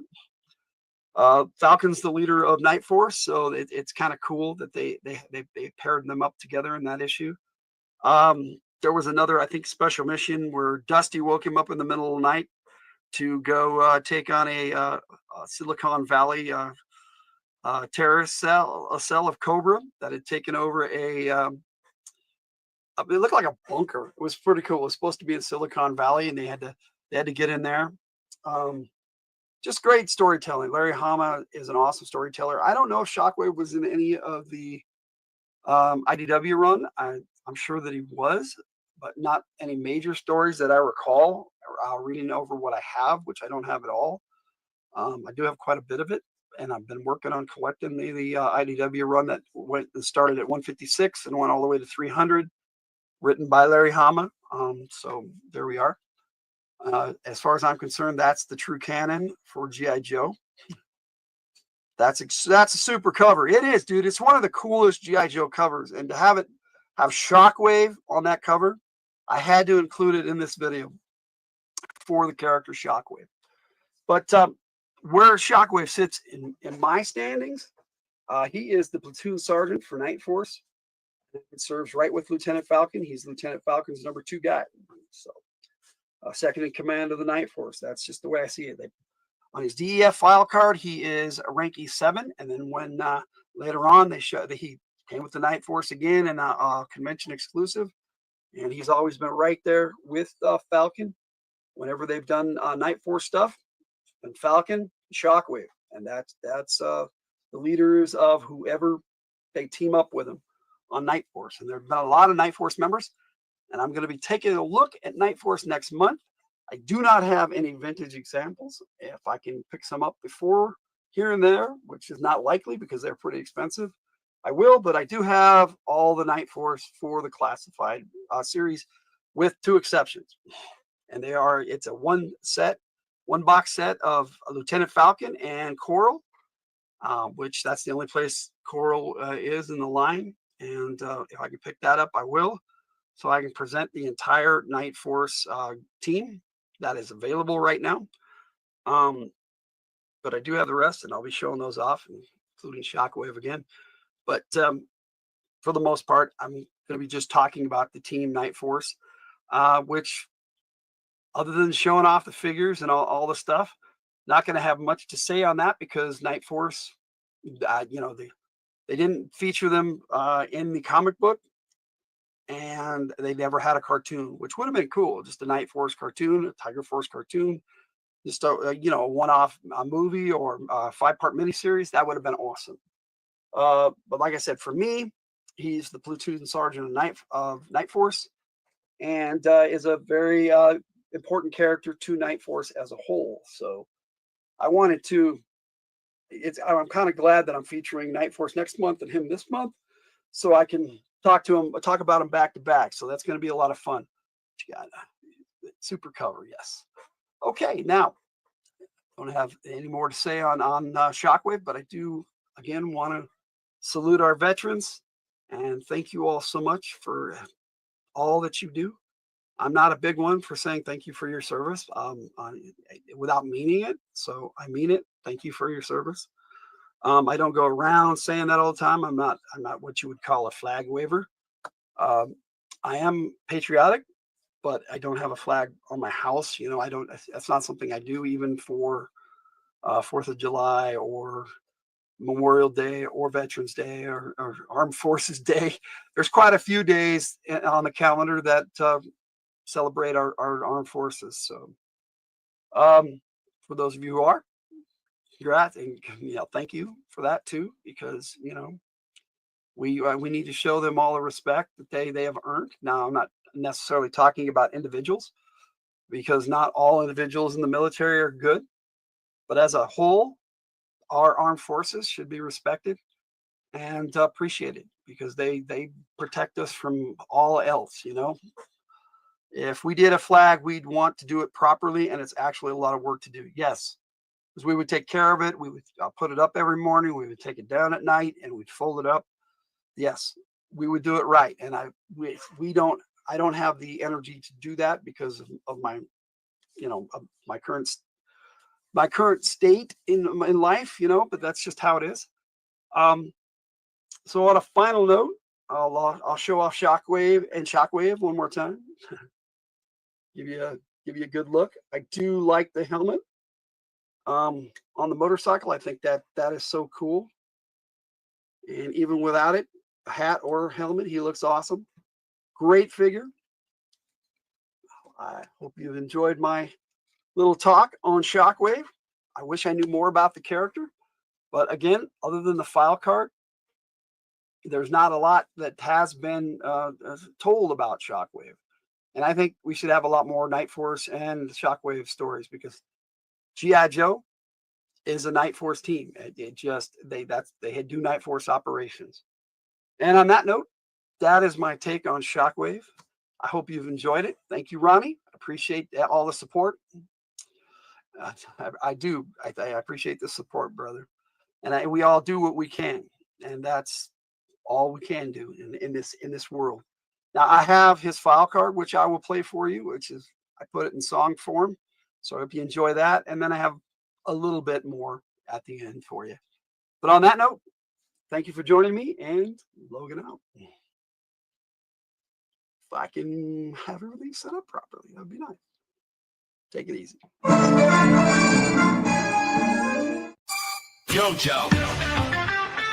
Code name Shockwave, SWAT, Night Force Platoon Sergeant, Foul Name, Jason A. Farrier, Play, B7 Sergeant, First Class U.S. Army, Birthplace, Dearborn, Michigan, Primary Specialty, Special Weapons and Tactics, Secondary Specialty Choir, Flight Expert, M14, M16, M19, 11A1, M3A1, M79, M60, Uzi, graduated, Detroit SWAT training, preferred weapon, Uzi was suppressor. Shockwave was the youngest member of the Detroit Police Department SWAT team and the holder of 2 citations for bravery when he signed up for and was accepted for the G.I. Joe team.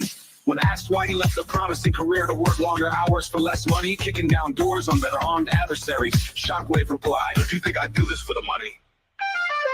Shockwave is a SWAT specialist who trains G.I. Joe team members in urban tactical response from Falcon's Foul. Everybody on a SWAT team has a specific job, like in a choir, choirs, and tenors, pelotons, altos, etc., etc. SWAT teams have SWAT shooters, climbers, and inside men. Shockwave is the door kicker. He's the first inside and the first to find out how bad it really is. He's also a half-decent tenor when his voice is in shape. Like a high tide, I'm coming in.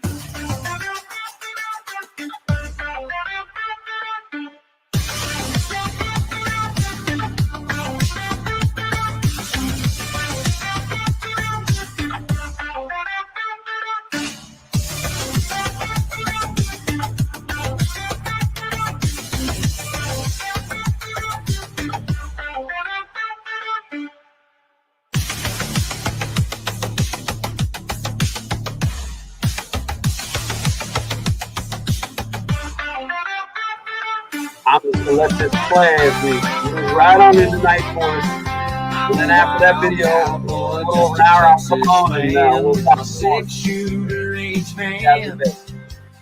I soar above the country wide and free.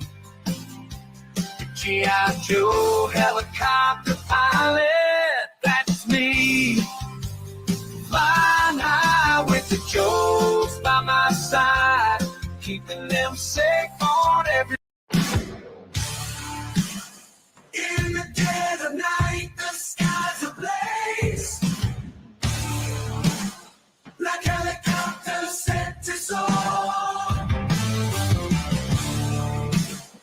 Their blades spinning, cutting through the haze, a sight that we can't ignore, like that ignore. Like helicopters soaring through the sky. Unseen eyes watching from up high, never knowing who they are. Oh no, like helicopters flying by. Yo, Joe, we do it all. Night operations is our goal. We make it look easy with style. We go the extra mile.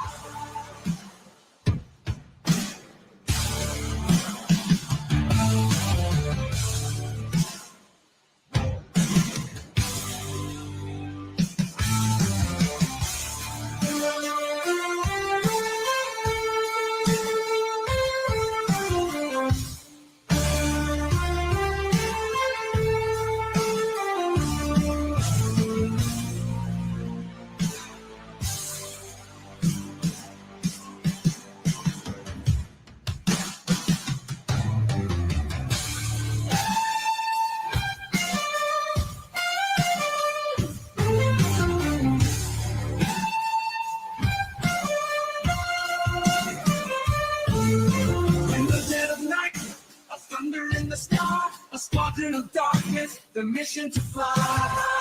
Midnight wings, they soar through the night, defending our freedom with all of their might.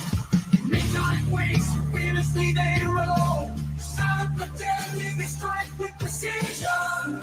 Through the clouds they climb, fulfilling their mission. Wings of liberty, racing through the dark. Guarding our skies, leading our power. No joke, we do it all. Night operations is our goal. We make it look easy with style. We go the extra mile.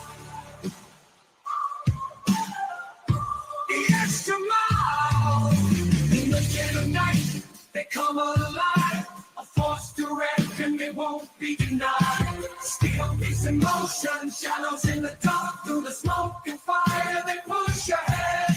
Silent killers, leaving their mark. In the night they fight with all their might. U.S. tanks shining on the starlight. Through the darkness the power ignites. They are the night warriors, conquering the fight. No joy, we do it all. Night operations is our goal. We make it look easy to stop. We go the extra mile.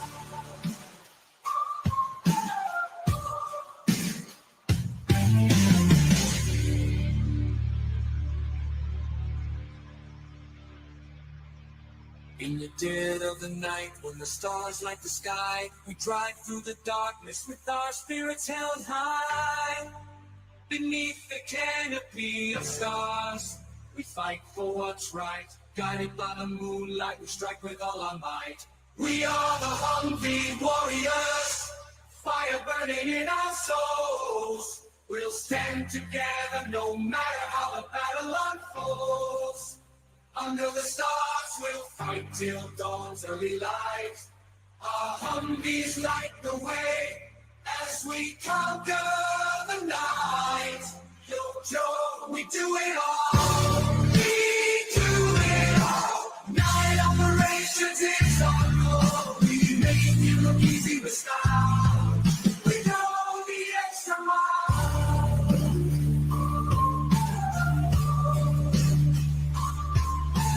Midnight warriors, fearless and true, united in our mission, we'll see it through. Guns locked and loaded, ready to attack. Silent as the night, we won't hold back. Stepping out of shadows, we move with grace. Navy SEALs, the stars shining on our face. With the Navy SEALs, stars in our eyes. Fighting for justice under the midnight skies. With every step we take, we'll never fall. United we stand, the heroes who answer the call. Yo, Joe, we do it all. We do it all. Night operations is our goal. We make it look easy with style. We go the extra mile.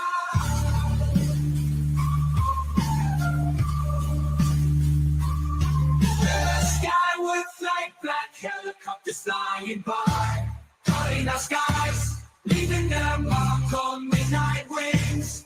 Out of the rain, the fight, night warriors, oh yeah.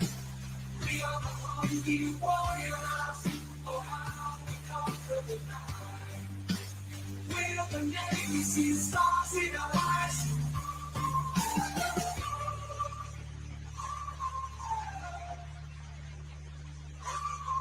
Yo, Joe, we do it all. Night operations is our goal. We make it look easy with style. We go the extra mile.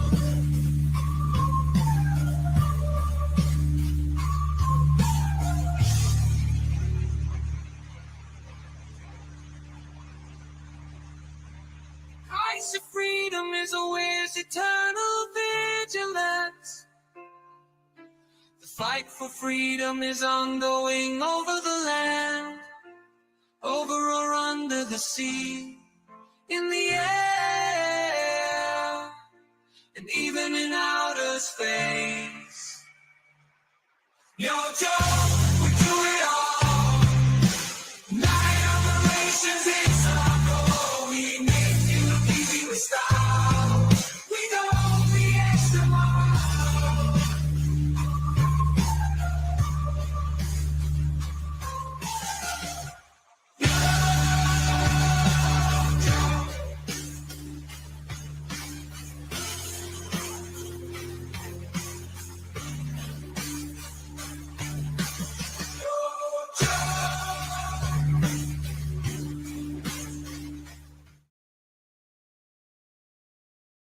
Good night, everyone.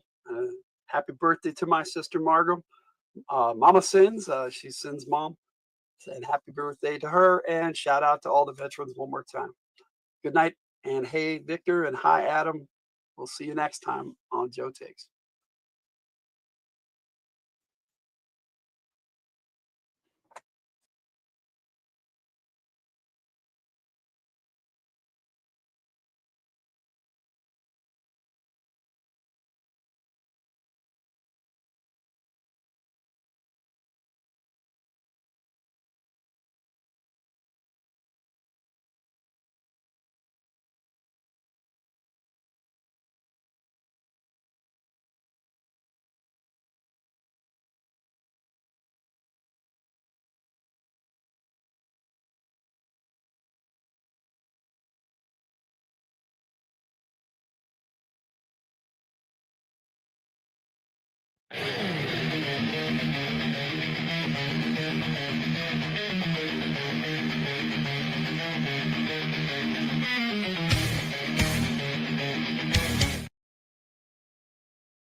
Yo, Joe, listen up, I got a story to tell. About a guy named Logan, oh, so swell. He's the G.I. Joe gamer. Cool and weird, talking up his characters, heroes, and villains at midnight we shout. Yo, Joe, or Cobra, talking up Joe G and a Cobra tie. Joe's got snake eyes, a silent ninja in the black. Quick with his swords, he'll give you a heart attack. Then there's Tooth the leader, so bold, gung-ho, always ready to fight and make those cameos. And we can't forget about Scarlet, the ultimate girl power. A fierce warrior, she'll make her enemies cower. Cobra's got death strokes, supply the weapons, Cobra command, plots and schemes, to rule the world in his dreams. Sartan is never what he seems, and Baronet spots that black leather outfit, shoots a quick and slip out the back of the bed. Yo, Joe, Cobra, oh. Logan's here to give his G.I. Joe taste. Oh yeah, Yo, Joe, Cobra. Going off the characters, it's a G.I. Joe thing.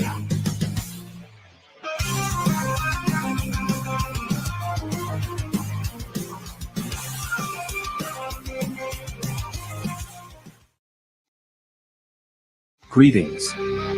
From the Hilt cautions that this program may contain mature content that includes adult language, sexual innuendos, and other some such content. Sam No Like he warns that it could get a bit funky fresh up in here with the best community on YouTube. Please enjoy the show. Greetings, I'm Christopher Logan Hilt, the G.I. Joe Gamer.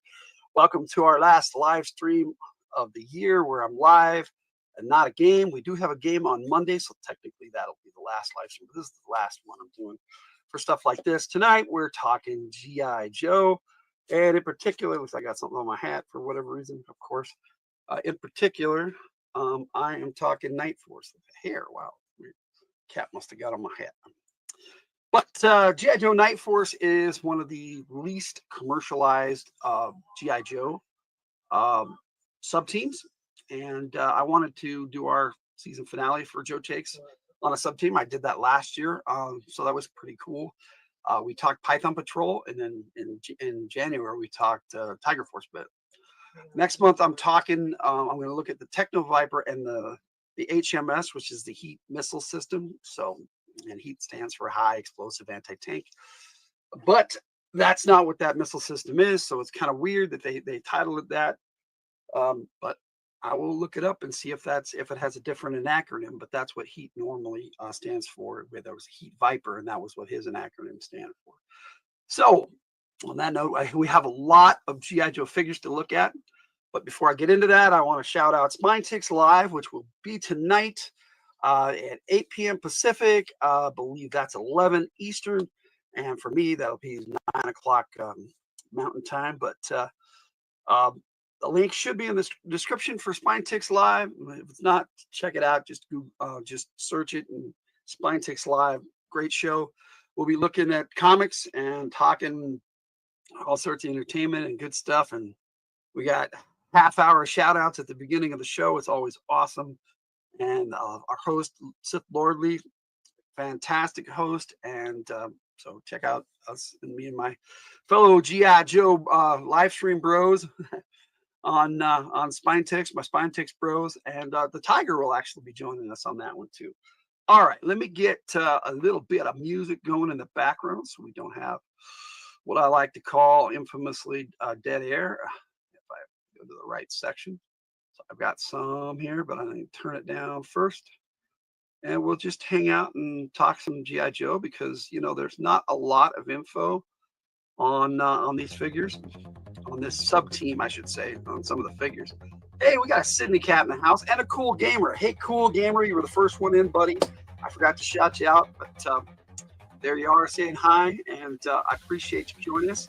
We got a Sydney Cat. Happy Friday to you, but it's Saturday, so happy Saturday, Sydney Cat.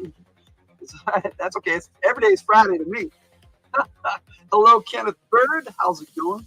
And we got a Jess Laws in the house. Yes. Oh, what? Yeah, I told you I was going to be live today. I did. And we'll be live on Monday, and Jess Laws will be gaming with us in our New Year's Eve game, which we'll be playing, or you're going to be actually using AD&D 2nd edition rules probably for the last time on my channel because Lenharo just works so much better, at least in my opinion.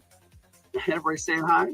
No, don't worry. No worries, Sydney Cat. Every day is Friday to me, so I get it. I like it on Fridays, but it's Saturday, so Saturdays are for SpineTix, Fridays are from the Hill. But I do my Joe Takes on Saturdays. I always have, with a few exceptions. Like I did a Veterans Day special last month, and I don't know what's going on with my hat that's on.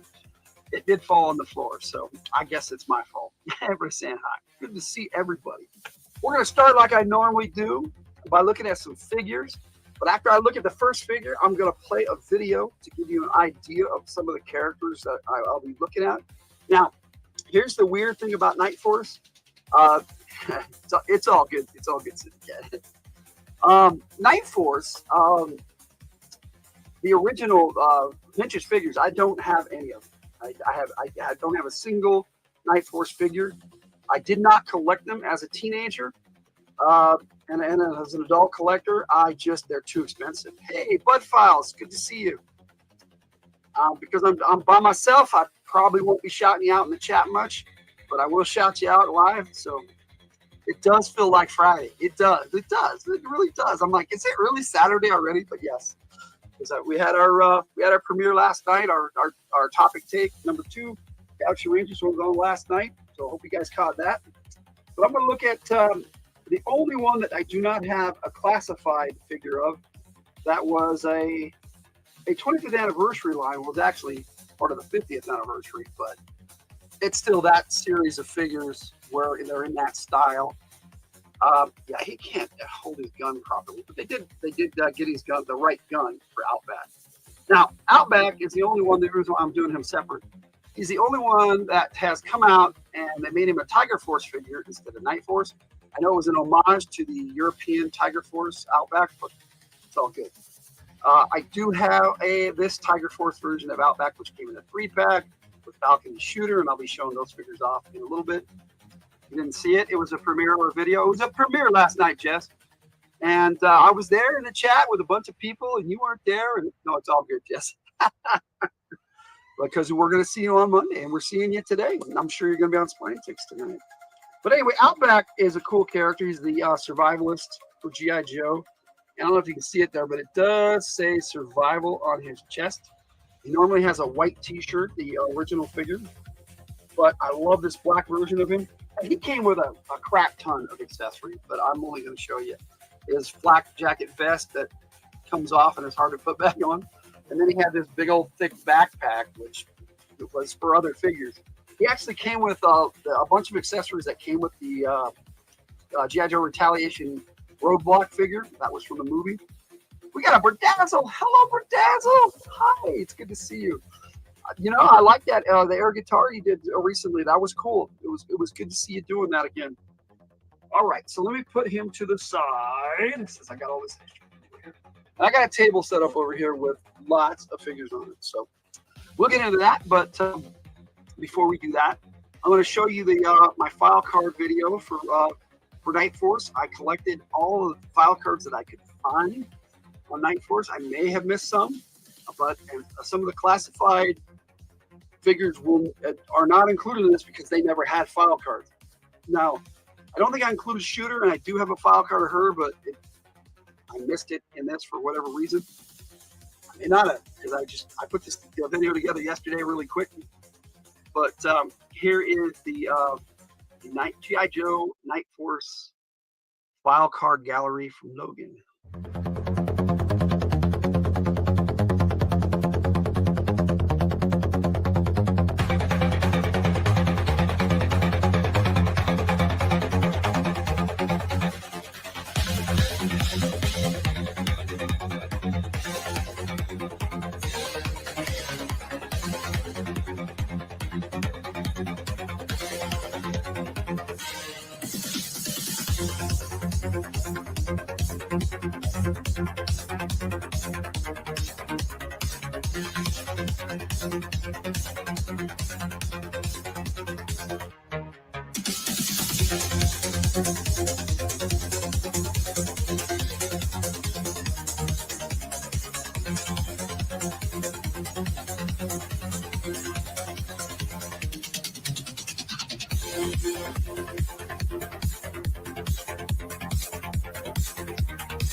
Before I forget, we are live on both channels, From the Hilt and the G.I. Joe Gamer channel. So if you're watching on the G.I. Joe Gamer channel and you want to contribute to the chat, jump on over to From the Hilt. I should have put a link in there, but we had some craziness going on here just a little bit ago at my house, and I think it kind of stressed me out a little bit, but I'm okay now because you guys are here joining me, and I appreciate that. Hello, Brosith, Spine Six in the house. I just shouted out Spine Six live, so welcome, bro. It's good to see you.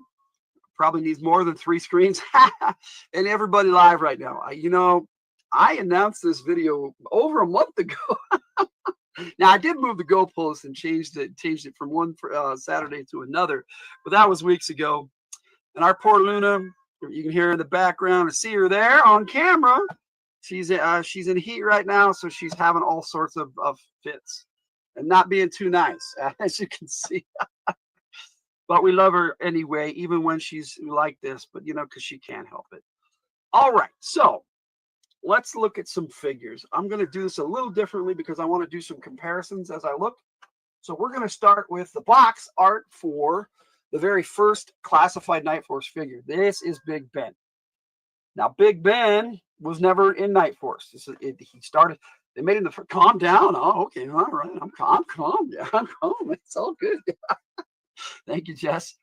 Jerry made a new cat pal on our walk, and they are playing together through the gate. That's cool. Thank you, Sydney Cat. I appreciate that. I appreciate it. We will. That is the goal. As soon as we can afford it, that is the goal.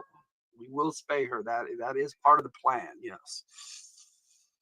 But here is the box art for David Big Ben Bennett, and he's number 77 in the series. And there is stuff on the back. I don't know why this gas mask is really cool, and it's actually a head that you replace the heads. It's a bonus head. There's the box art on the side, which is really cool for Big Ben. Now, this is one ugly figure, I gotta tell you, but he's supposed to be ugly and mean, so they did a good job on him. Did you film it? That would be cool. Yes, that would be cool, Sith, if you filmed it. But here's Big Ben. Now, I'm not going to do a deep dive into all these figures because we got a lot to look at. It comes with a sidearm and suppressor, and he comes with a standard machine gun. He also came with some other stuff. But like I said, I'm going to show that off when I do a Big Ben video, when they actually release him in the general release, because they still haven't. He's still only Night Force, and I believe he was exclusive on Hasbro Pulse. You were going to, but the cat made like it was going to attack Jerry, so I picked him up and later went back to check on the cat, and it was super affectionate and let me pet it. Well, that's cool. That's very cool. Now, Big Ben is the only British G.I. Joe, and well, on the American team. When they were European missions, they were all from different European countries and stuff. But in the standard G.I. Joe American version, Big Ben was like an exchange soldier, staff sergeant from the SAS, the Special Air Service, which is Britain's special forces, some of the best special forces in the world, I might add. And so this is a really cool figure, and I'm glad they added him to Night Force. But the problem with the classified Night Force is they haven't done a lot of the original. There was like, I think 12 Night. We'll be looking at all of them. I have yojo.com up, and when I start talking about the team of Night Force, we'll look at all those pictures and all the members of Night Force ever, with the exception of classified. That's why we're doing this now. Maybe it will happen again. Yeah, maybe. Hey, Superior Cyber Godzilla. Hey, buddy, it's good to see you. Glad you joined us today. All right, now I picked up that 3-pack I was telling you about with Outback and Falcon, and here is Shooter from that set. And there's a reason why I'm looking at Shooter next, and we'll talk about that in just a second. Now, Shooter came with a pistol, which for some reason I have misplaced it. It's not in the holster, but this case has a take apart sniper rifle, which is pretty cool. But the case doesn't ever seal up right, so I think I've tried to put everything in there differently, but it's, as you can see, there's just this little gap that just will not close on it. It pops closed and then pops right open. So I think mine just was defective, because when you get it initially, it comes spread out, and I'm not going to do that because it's hard as hell to put back together. But if I ever do a video on Shooter, I will take a look at all of these accessories. This is like I said, this is just for the whole team, and we're just looking at the figures right now. But anyway, I thought this was a cool figure, and I love the fact that they have their names on the 25th anniversary, 50th anniversary. I call them the modern line. But now it's like the millennial line maybe is a better name for it. And she just won't stay on this battle stand. Yeah, that was the other thing. The plastic was softer, and they were still learning how to make it work. And I don't think they've succeeded with the classified line. So let me get her out of the way. And then we'll take a look at the box art for Shooter. Very cool figure. I do like this version of Jody Shooter Craig. Now, it's so weird how they do some of their names on the boxes, but not all of them. And they don't give you a file card, so that's the only way you get to know their names, is if they put them on with their code name in the middle. Shooter is her code name. And then, of course, you have the box art on the side, which is really good for her. I really like this figure, and Shooter was a character made because in the G.I. Joe #1, the very first Marvel comic book, they had a list of all the Joes on the computer I think on the first or second page. I think it was the first page. And they had a list of all the Joes, and at the very end, covered up was a silhouette of a character that said Shooter. But at the time, Jim Shooter was the editor-in-chief of Marvel Comics, and I think that was kind of like an homage to him. But later on, they turned her into a character. Larry Hama did, and that's pretty cool. Probably because of all the who's Shooter talk. Shooter was not a character, but she became a character, which is neat. All right, so then we got Tunnel Rat. Now, Tunnel Rat came next in the Classified Night Force series. This is the G.I. Joe Retaliation figure. And the reason why I know that is because he comes with this really cool, Rise of Cobra, I'm sorry.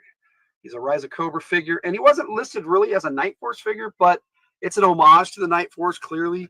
I mean, his gun even comes out of the holster. They did a pretty good job with these millennial figures, or modern 25th anniversary style figures. And it just came with a simple gun and a decent figure. Not bad at all, you know. But take a look at the box art for the classified version. Tunnel Rat. Now I have a dedicated video for Tunnel Rat, so you check that out. And I should have music in the background because that's how I normally roll. Get some going. Anyway, here is Tunnel Rat, and now his name is Nicky Lee, and his face was originally patterned after Larry Hama. Now, I think they did a better job of making him look like Larry Hama with this Night Force figure than they did the standard release. He's number 107 in the series. And there's the stuff on the back, all his accessories, and what they chose to feature, the Night Force logo, all that good stuff. And then the cool artwork on the box, which is different from the other Tunnel Rat, the regular release. Now, check out the regular release. My other video, then he's on there on that, and I look at both figures, all my Tunnel Rat figures actually. So please check that video out as I'm dropping everything. Of course, what kind of Joe Takes would it be if I wasn't dropping stuff? All right, let's see. Stupid Peacock tried to start shit with Maisie. She was freaked out because he cornered her. Also got within reaching distance. Tried to pull out an old feather that never dropped, but slipped from my grip. Oh. Peacock feather. You know, if he stays around your yard, you're going to get him. But here's the classified version of Tunnel Rat, which is a great figure, and it does have a bipod for standing the gun up for dynamic poses. He comes with a knife that comes out. Like I said, I really did a deep dive into this character in his own video a few months ago. So check out my Tunnel Rat from the Hilt video. So there's Tunnel Rat. Next, we actually have an all-new character who's exclusive just to Night Force. So let's take a look at the box art for Parth Wolf Spider Varma. Now, the reason why I had to read it is because they don't even have a file card for this character. So it's kind of like, who is this guy? We don't know anything about this guy. Let's see. Animal face-offs. Peacock versus Maisie. Jerry versus Cat. You got that right. Exclusive news report right here on From the Hill. Anyway, he's 109 in the series. He's a very interesting character. He looks a lot like an airborne figure, but he comes with Lieutenant Falcon's loadout, the regular release Falcon, Lieutenant Falcon. And then there's the box art on the side, which is pretty cool. He doesn't look like a spider. No, he doesn't. No, that's just his code name. You know why? Because it's scary. Plus, he has a spider on his shoulder. So. All right. So yes, he comes with night vision goggles, which I thought was weird because he comes with a loadout on his helmet that he can pop down, and it's in the goggles. These are Starlight Scope goggles. So the green vision instead of the infrared. I think that's a better loadout. I don't know why they it also included. You have to take his head off to replace the helmet, and it wasn't easy to put this helmet on this figure. So if you get a Wolf Spider figure, remember that. And he came with Falcon's shotgun, and I do like the way the stock moves, but it just comes apart really easy. And I just leave it like that most of the time. But a cool shotgun. And then he comes with the Falcon backpack, and the knife does come out of the backpack there. And he's got his pistol. Pretty interesting character. I wish we had a file card so we knew more about it. Just telling us what he can do does not tell us about the character. All right, that's going to take us to one of the OG Night Force. I do have a figure of him. Again, not listed as Night Force, but this is clearly the Night Force version of Shockwave, even though they called him Shock Blast for whatever reason. I don't know. It's just what they called him, Shock Blast. That was and maybe they lost the rights to the codename Shockwave, but they were using him for Transformers, so I don't know. Because there's a Transformer Shockwave also. Wish you had different heads to change out. There is a story about that, where the lady has all these different heads she changes, like her outfits. It was just kind of weird. I don't remember what that's called. But I do remember, oh yeah, these modern figures that came out in the early 2000s and the 2000 teens, have the peg holes in different spots, so I always have to find out where they are. You know, they started putting them, and his leg just came right off. Wow. I'm going to have to fix that. Oh, he just pops back on. But, you know, I'm just going to have to figure out what's going on with that. That was interesting. And on camera, too. That's cool. All right. I do have the Shockwave that came with the Night Pursuit motorcycle, which is just a black and gray Ram, which is awesome. Now, he comes with a motorcycle helmet, not a swappable head. So we're going to take a look at what this looks like on some of the other Night Force figures here in a bit to see if it works. But that's Shockwave. And like I said, I had a dedicated video for him last month for Veterans Day specials. So please check out Shockwave from the hilt so you can get more information on this particular character. Now, I'll look at the box art, but I have to move some stuff to do that because there's not a lot of room on this table compared to this boring box art on the front. And you got his number 127 in the series, tells you all his stuff, which doesn't really help much. Looks cool on the back. You got a pretty cool picture there of him on the bike and using the drone that he came with. He came with Firefly's drone. And then you got the cool box art on the side. Very cool figure to turn into Night Force, because he was one of the original Night Force characters, which is awesome that they redid him. I wish they would do the rest of them like they did with Tiger Force. They have almost all of the original Tiger Force. They might with Roadblock and Tripwire. That might be all of them, but I think there's a couple that they still need to do. I'll have to check on that, but that's for a Tiger Force update at some point in the future. Now, next up I got a 2-pack recently. I had to wait for this to do this video this week instead of last week, which is what I originally wanted to do. But here is Lieutenant Falcon. Now, this is one I got in a 3-pack years ago.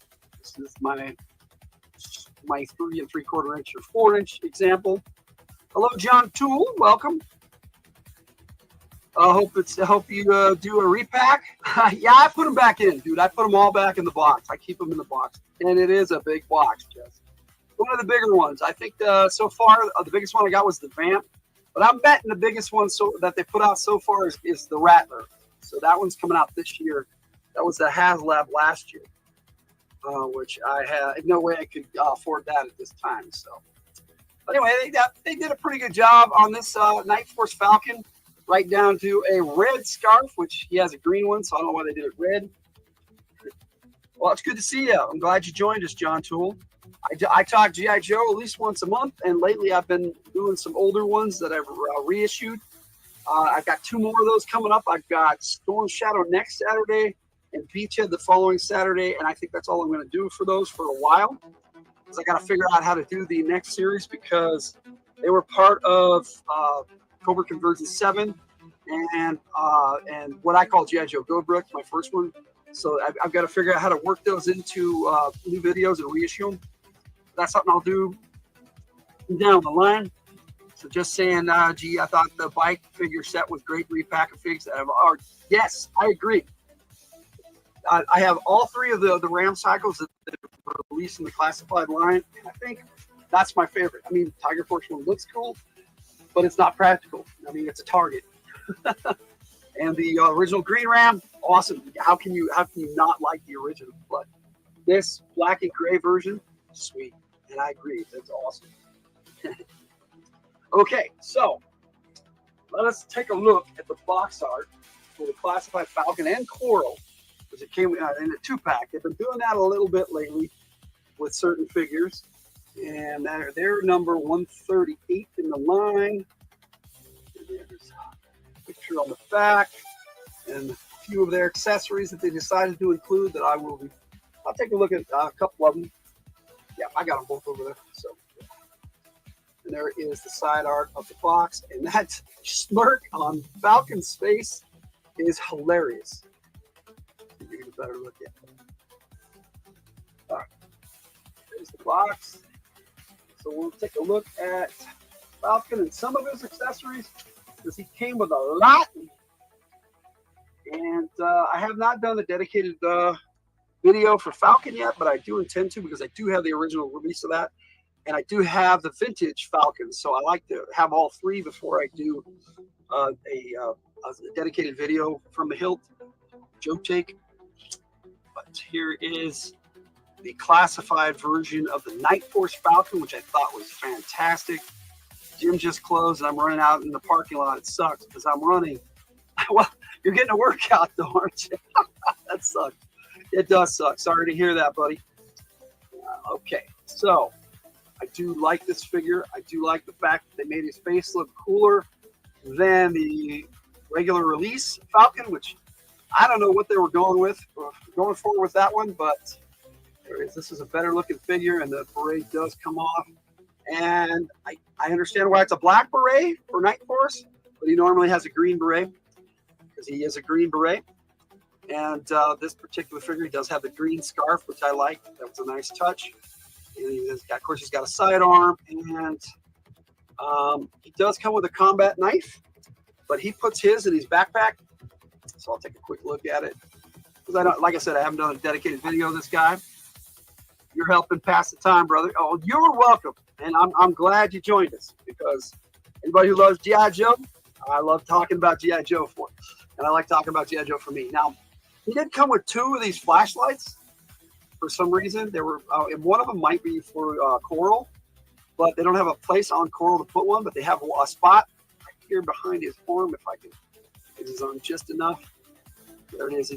There's a loop on his belt to put the flashlight, but it's a pain in the butt to get through there, so I'll probably never take it out of there. Even when I put him back in the box, I just leave him in there. Now, he came with a big machine gun, which is pretty cool. And this clip, this box clip does come off this box magazine. And the clip is actually inside the magazine. People call him clip, and it's hard to get out of that mode. If you have to watch game on Monday, the whole 8 hours. Well, he said he would be there, so hopefully he'll be there at least a little bit.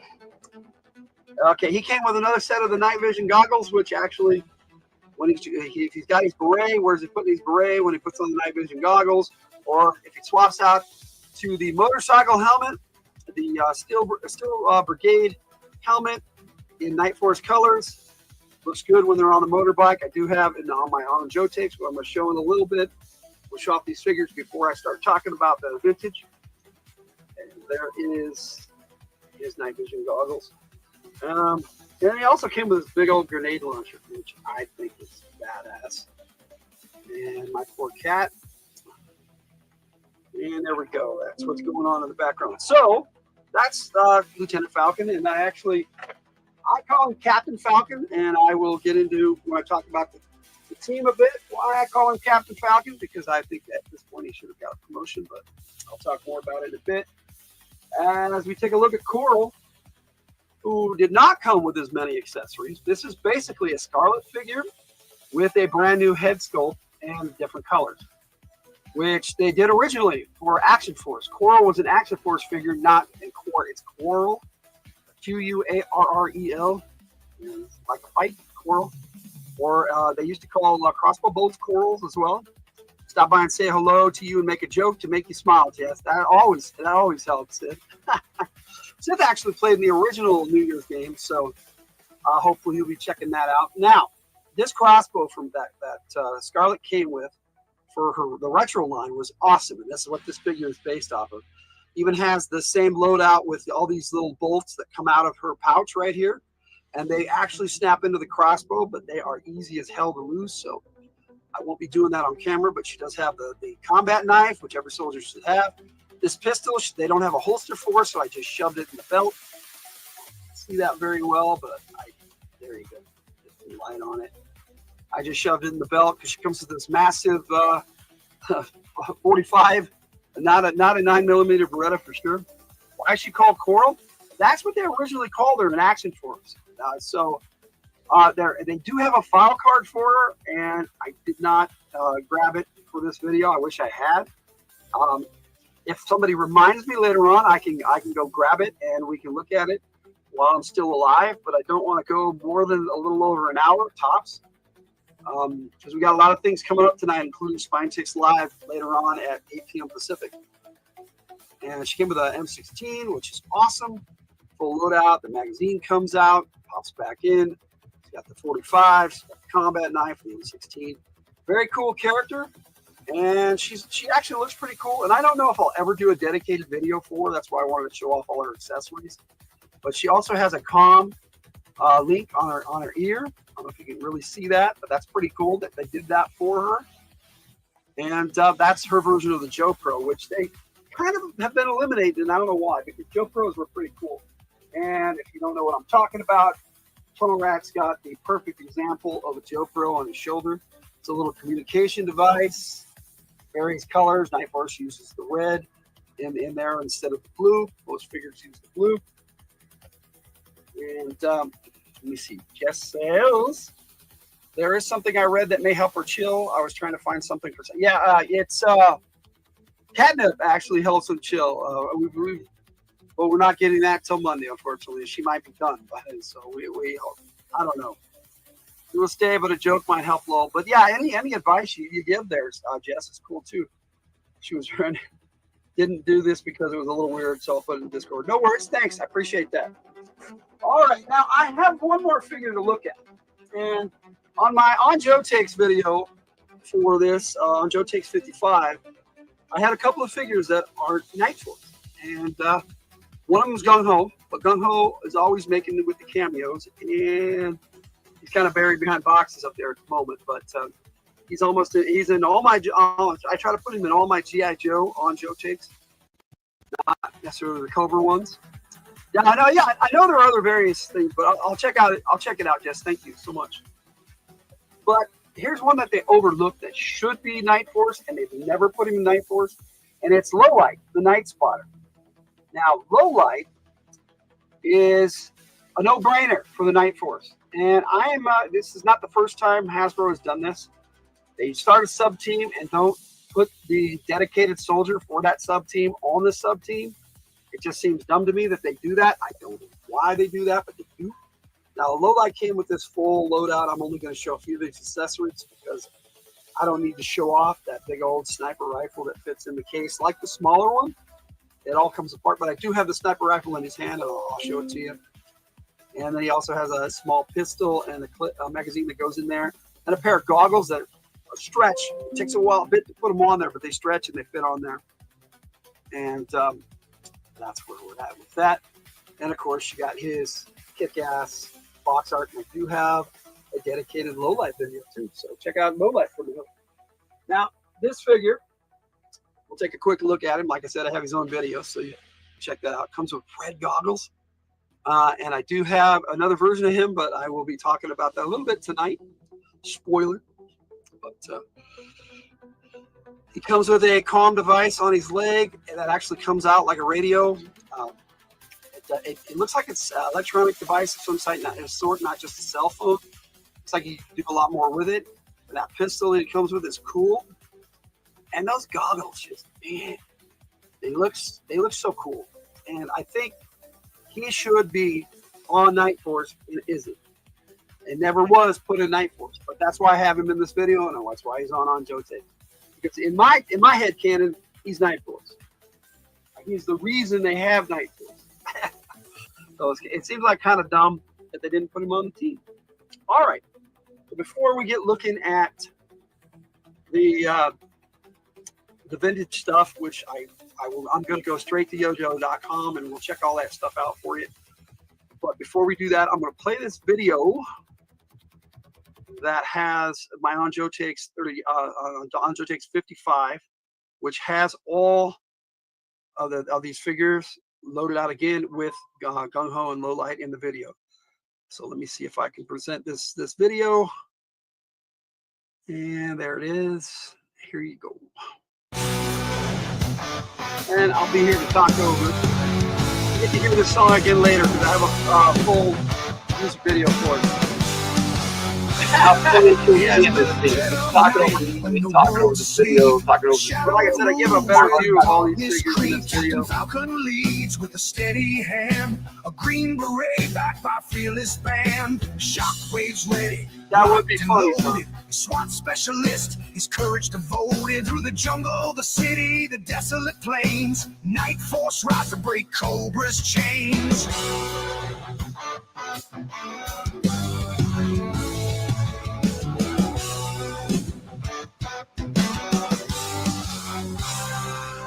Night Force, silent, strong and bold, fighting terror in the moonlight cold. Falcon and Shockwave too. They'll stop at nothing to see this through. Night Force, darkness is their friend. They fight for freedom to the bitter end. When night calls screams and Cobra trouble, they'll be there on the double. Night Force under cover of the night, making Cobra's evil take flight. Yo!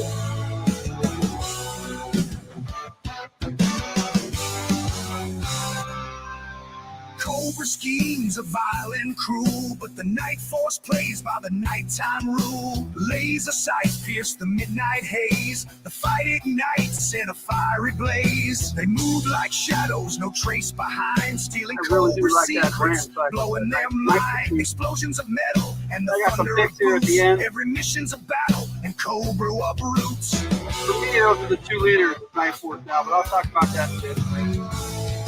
Falcon and Shockwave.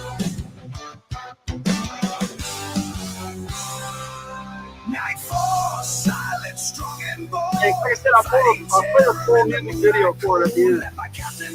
When I sign off. They'll stop at nothing to see this through. Night Force, darkness is their friend. They fight for freedom till the bitter end. When night's cold scream sends Cobra trouble, they'll be there on the double. Night Force under cover of the night, making Cobra's evil take flight. Yo!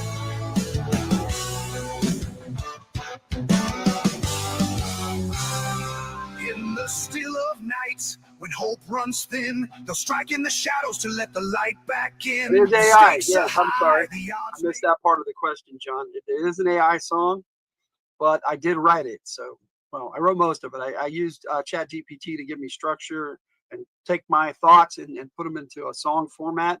And then I edit it and make it sound the way I want. And then I use pseudo.com, which creates some great songs. So, I mean, we'll move that. And my poor cat is trying to get out, but she really shouldn't. Now, I don't know. See, now this helmet fits on Shockwave pretty good. And let me get him over here. And I'll take this hat. It is really easy to lose on my floor, so I'll take it off first. His regular hat, but the helmet just slides right on there, really cool. And he looks badass with the helmet on. Fantastica. Thank you. I appreciate that. Let's hat back on so I don't lose it. Now, we'll try low light first.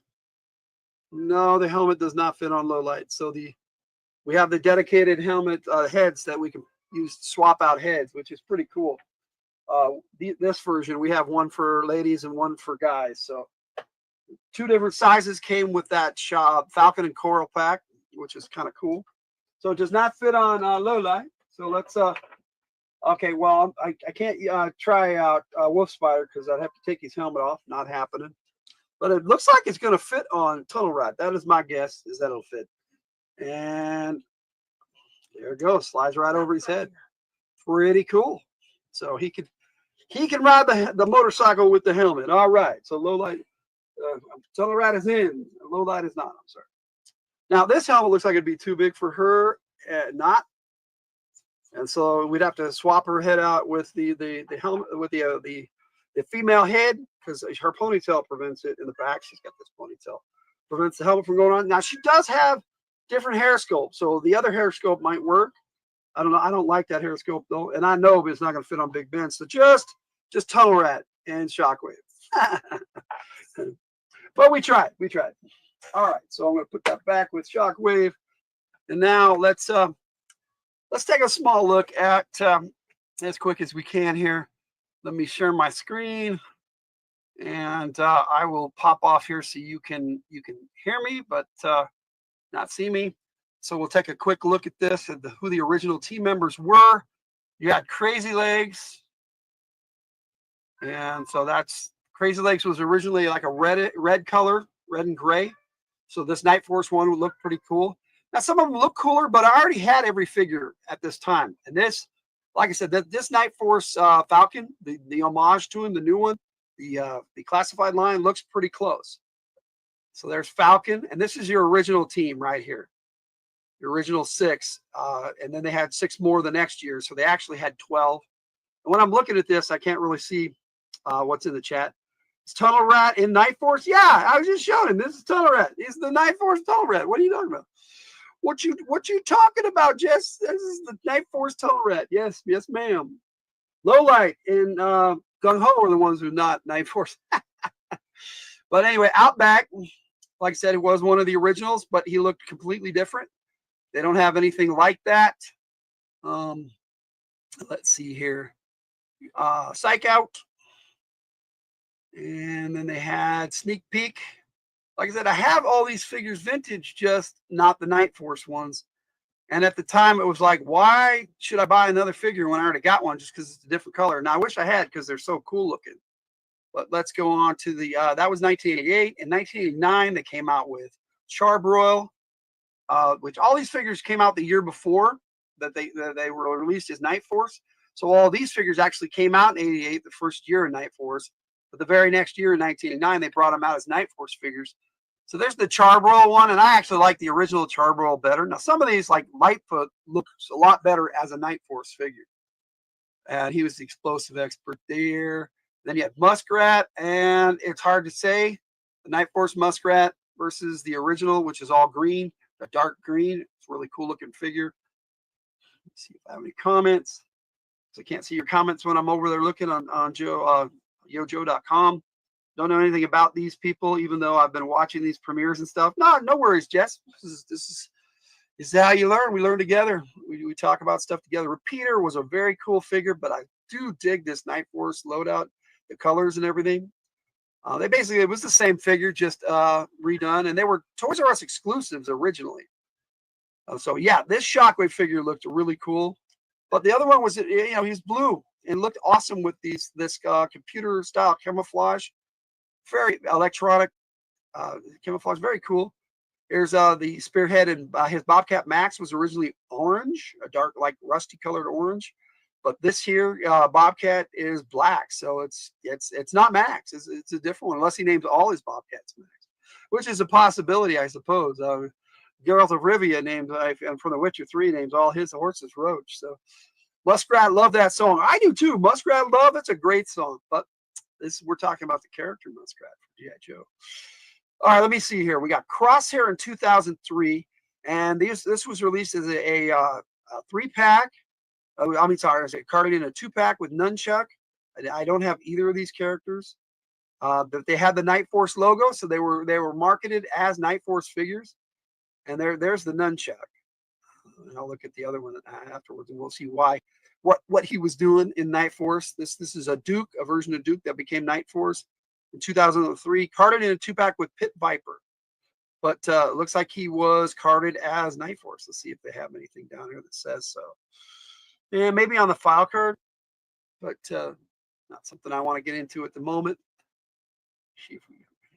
Okay, no comments yet. In 2004, they brought out this, I'm pretty sure it was a Toys R Us exclusive. Yeah, there it is. It came with Action Man, Beachhead, Flint, Roadblock, Short Fuse, and Tunnel Rat. And it was a big Night Force set. And those Toys R Us like to do these Night Force exclusives, apparently. And they had some cool figures, and I don't have any of them. I have this figure and the Flint figure that they look almost the same, that came with the a Moray Hydrofoil, which is my only version of the original classic Cobra Moray. That came with a Lampreys figure, but they came with Flint and Beachhead. Now the Flint looks way different, but this is a cool looking Flint. All right, so let's see who else was in Night Force. Hey, Cool Gamer, still hanging with us. That's cool. I won't be on here that too much longer because We got other people, and got spine ticks coming up, and I need to clean up in between here. The roadblock, that really doesn't look like a roadblock figure, but it does look kind of cool. Maybe it's just the picture and the lighting. And then we had Short Fuse. This is a cool looking version of Short Fuse. Of the original 13, Short Fuse was the only one I ever had in the vintage line. And I would love to see a classified version of Short Fuse. And I would love to take a look at that character. Now, speaking of G.I. Joe short takes, what I do is I take a vintage figure and say, hey, this should be a classified, another version of Tunnel Rat here. And I was going to do Law and Order, but apparently Muskrat and Tunnel Rat should make a baby. I don't know. Hey, cool gamer. But apparently they are bringing a Law and Order figure out this year. So I decided to wait to do a Law and Order video until the classified version comes out and just do a dedicated video for Law and Order, because I have the file card, I have the vintage figure. So that should be pretty cool. Now, I'll be taking a look instead at Grand Slam and the Howl from the very first year of G.I. Joe, even though I have the 1983, not 1982 version of Grand Slam. Now, they had Grunt here. Now, this was released as part of the 20th series of figures, carded in a 2-pack with Gung Ho as part of Valor versus Venom. And apparently they had listed him as Night Force. And so there's the Gung Ho. And wow, that's a different looking Gung Ho for sure. But that's pretty cool. Don't have that one. Don't have any of these except for just the ones I showed you. Is Tiger going to be on Spine Ticks tonight? Yes, she is, Jess. Tiger is joining us on Spine Ticks tonight. So that's going to be pretty cool. All right, let me see where I am here. Got just a few more to look at. And then we'll take a look at some of the vehicles. Now, I'm not going to go through each one. It's going to take too long if I do. But they had Charborough, Chuckles, Freestyle. I don't even know who that is. I've never seen a file card for Freestyle. Let's take a look here. She's a Night Force specialist in a 2-pack with Chuckles. She's a Night Force fighter pilot. Well, that's nice that they brought out a fighter pilot. Let's check out her file card real quick. Jocelyn de la Vega. Wow. This is a character I'd never even heard of until I looked at the Night Force stuff here tonight with you guys. I'm going to have to snatch that file card up and make it part of my file card collection. We Hit and Run there, which I like Hit and Run. He's a cool character. Lady J, Muskrat. Now they had and I meant to show you guys, there was a 3-pack that was technically Night Force in 1997 that came with Lady J and Snake Eyes. I can't remember the other character. I think it was a Storm Shadow. And that was technically, she was all in black. So she was already Night Force. Technically, but they don't show her here because that was a Night Ops pack, not Night Force. Okay, we've got Alicia's World of Pets in the house. Hey, Alicia, it's good to see you. Let me pop up here to say hello. Hi, welcome. We're talking some G.I. Joe Night Force tonight. Ray went to sleep because he went to work super. Yeah, no worries. Everybody saying hello. What time does Spine Tips go live tonight? Well, it depends on where you're at, cool gamer. If you are on the East Coast, that would be 11 o'clock tonight, 11 p.m. If you are Central Time, that'd be 10. Mountain is 9, and Pacific Time is 8 o'clock. So it depends on where you're at. Yeah, 11 p.m. Eastern. So everybody saying hello to Alicia and back and forth. You got to get these Discord folks into the YouTube chat. Most of them are in here, John. Hello. Yes. Hello, Alicia. Thanks for joining us. Appreciate you being here. All right. So I got a few more of these to look at real quick. So I'll bring them back up on the bigger screen so you can see them. That's Psych Out, who was already a member, repeater, spearheaded. And then they added Steeler, which is kind of cool. Steeler originally was one of the year one, Team 1 Joes from 1982. He came with the Mobat tank originally. Then you have another Crazy Legs and another Falcon in 2014. And I think these were G.I. Joe. This was a convention exclusive where they parachuted the figures down and people could just go get them, which is kind of cool. And let me see if I remember right. That's what I heard. They do that every once in a while. And then the Falcon here was part of the G.I. Joe Collectors Club. Yes, Collectors Club Figures Subscription Service Volume 2. And he shipped with Cesspool. That's interesting. Cesspool was not that very interesting of a character. Spearhead and Max again, as part of the international line. And I'll check the chat before I jump into the vehicles. You have a good thing going. You need more folks in here chatting, giving you interaction. And you know what, John? This is pretty lively tonight, and I appreciate that. And I agree. The more the merrier, as far as I'm concerned. Spinetix must love this. He might. He's here tonight, so I don't know if he's still with us or because he's technically watching 2 other shows too. Need a refresh? It's just showing me, man. Hey, no worries, buddy. No worries. I have to do that all the time. Refresh the YouTube because it lags behind. But they came out in '88 with some vehicles, in '89, and then they brought some out later. They had the Night Blaster, which was a remake of a Cobra Maggot. A Cobra Maggot is what they called it. The Cobra Maggot was kind of a blue-gray, very cool-looking vehicle, and they brought it out again the very next year for Night Force. And then they had a Sergeant Slaughter's Triple T. They called it a Night Raider. And let me see what the year we got. A Night Shade, which is a different version of the Shark, which originally came with Deep Six. Then they had a Night Storm, which is a version of the Persuader, which came out in 1987 with Backstop. And these ones usually didn't come with in these sub teams. They usually didn't come with figures back in the day. And this was a Night Force version of the Killer Whale. They called it the Night Striker. I wanted this one really bad, and the Night Boomer, which is another version of the Sky Striker, because I never had those. And whenever I had the money at the time, I didn't have them at Toys R Us. Okay, Jess is saying, why is it called a maggot? Because it sounds gross. It's a Cobra thing. So I don't know.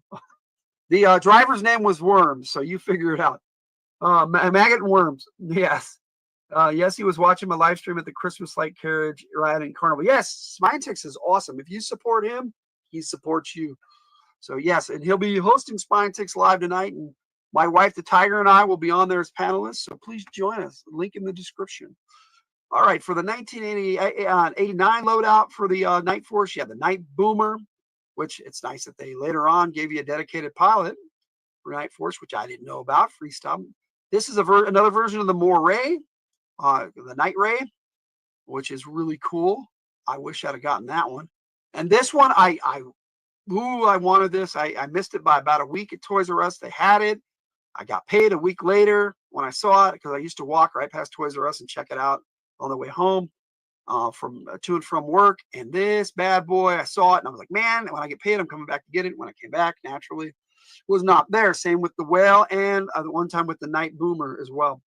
Now, later on in 2004, for part of Valor versus Venom, they came out with the Night Force Grizzly, which for some reason the picture doesn't want to load up on this one. Oh, there it goes. Finally, it just took it. I was being impatient, and it still doesn't look like it wants to load. So I'll go back. And anyway, the Patriot Grizzly is the best tank they ever put out for G.I. Joe, and that's a Night Force version of it. There's Sith saying hi. And Alicia, that sounds cool. Yes, Tiger, I've known you all since I started, just missing Bert. Yeah, well, I haven't seen him in a while, so I don't know what's going on with Bert. We got people shooting off huge, loud fireworks. Can't stand it. There were Christmas Eve too. Yeah, they do that in my area too, Jess. Thanks for watching Spinetix. Yeah, like I said, Spinetix is a cool dude. All right, let's see here. He's my bro. We've got a lot of these don't want to. Okay, this is a little ATV. It looks a lot like the Ferret, but it is not a Ferret. This is a covered ops ATV, and it could be a Ferret body with a bunch of new stuff on it. They used to do that too, and they brought out the Night Boomer again. And I believe these were convention exclusives, all of these. And there is the Night Force Flak, and it looks like it was carded with Steeler. That's kind of cool. The G.I. Joe Collectors Club. Ooh, even better. Sweet. So it's a possibility we can still get those. But that's the vintage Night Force. So I'm gonna come back up on the screen here, put some music back on as we finish up this video. Just got a bit more to talk about on the way I see Night Force in my head canon.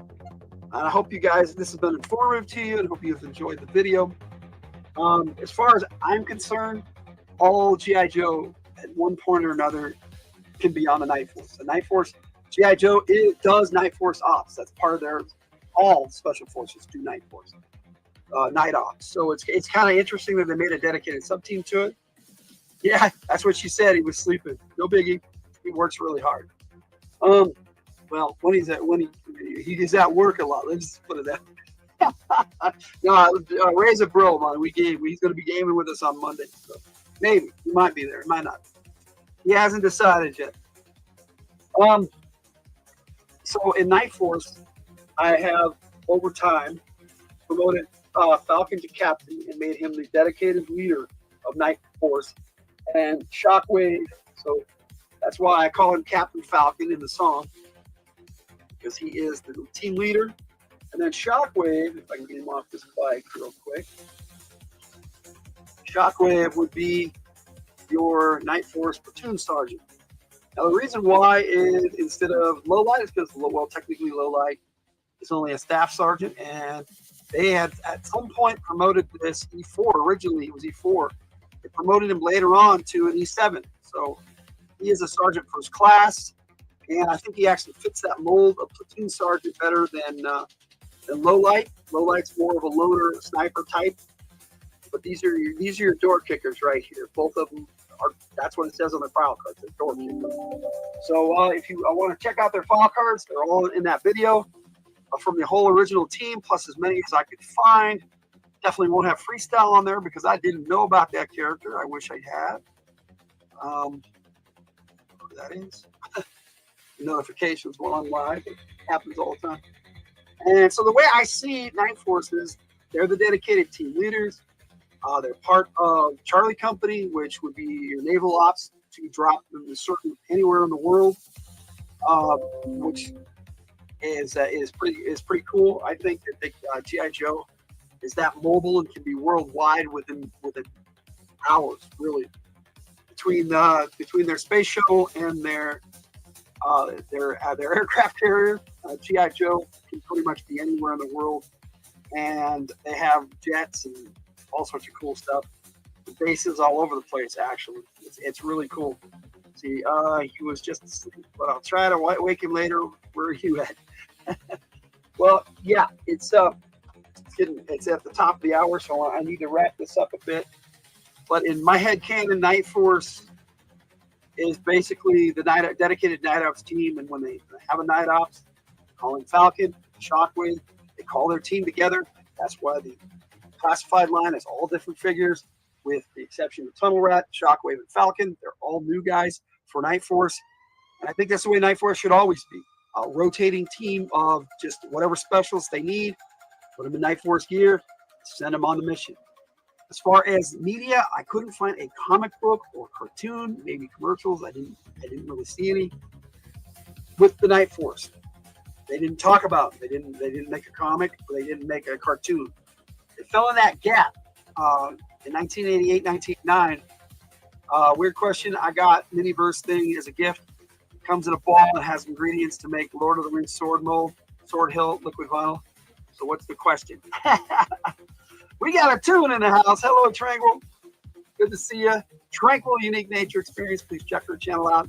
She walks with her cat Miracle in the evenings and checks out in the morning. I'm sorry. In the evening, she checks out. She got all these kittens that live on her land, and she hangs out with them at night. It's really cool. And she goes on walks and looks at all sorts of plants and flowers. She loves flowers. Check out too. She's awesome. Let's see here. She lived near Lakeland. I don't think I'm too far from y'all. Florida. Do they make a Joe gun versus a version of that? Of the Lord of the Rings sword? Not that I'm aware of, dude.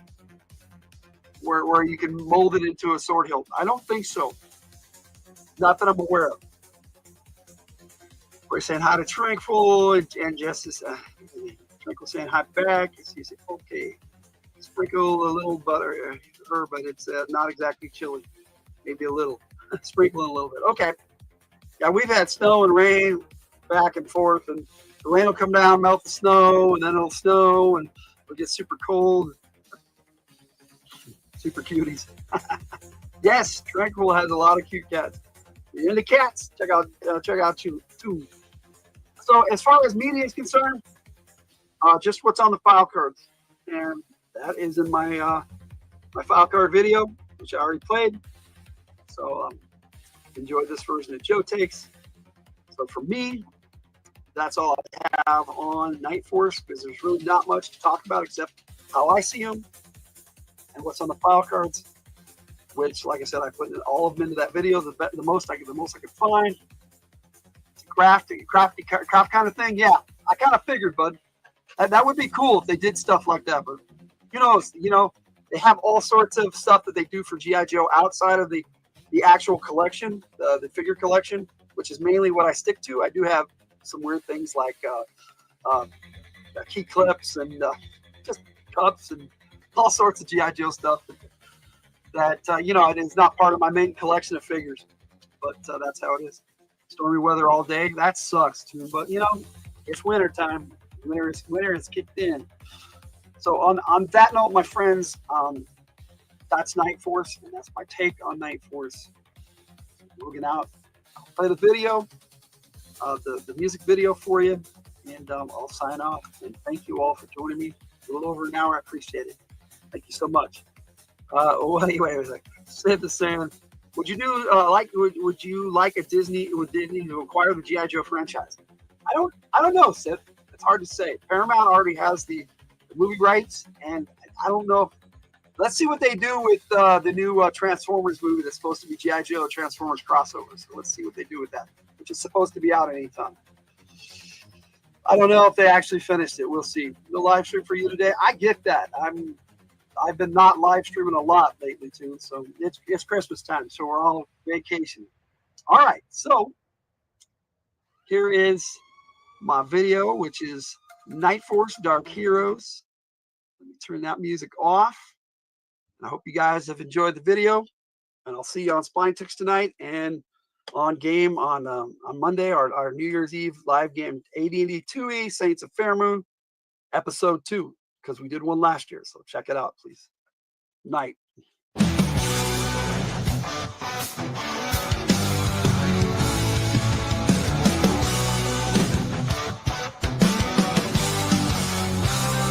In the dead of night, when the world's asleep, a shadow moves where the darkness creeps. Captain Falcon leads with a steady hand, a green beret backed by fearless band. Shockwave's ready, locked and loaded. SWAT specialist, his courage devoted. Through the jungle, the city, the desolate plains, Night Force rides to break Cobra's chains.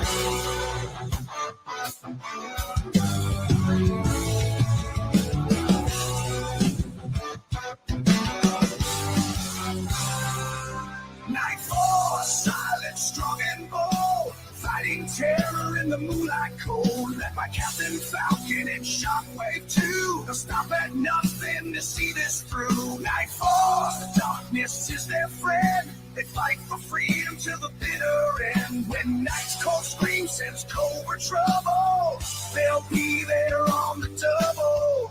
Night Force under cover of the night, making Cobra's evil take flight. Yo!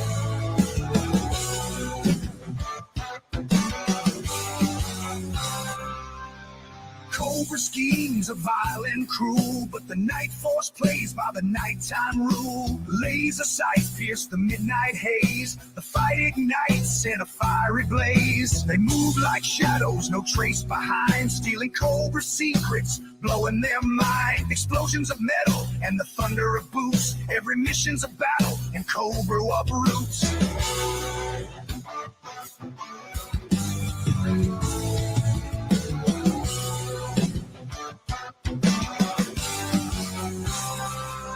Night Force, silent, strong and bold, fighting terror in the moonlight cold. Led by Captain Falcon and Shockwave 2, they'll stop at nothing to see this through. Night Force, darkness is their friend. They fight for freedom till the bitter end. When night's cold scream sends Cobra trouble, they'll be there on the double.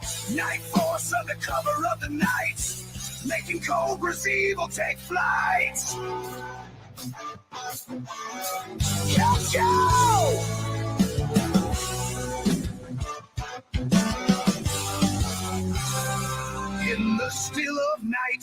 hope runs thin, they'll strike in the shadows to let the light back in. The stakes are high, the odds may fall, but freedom's fight is worth it all.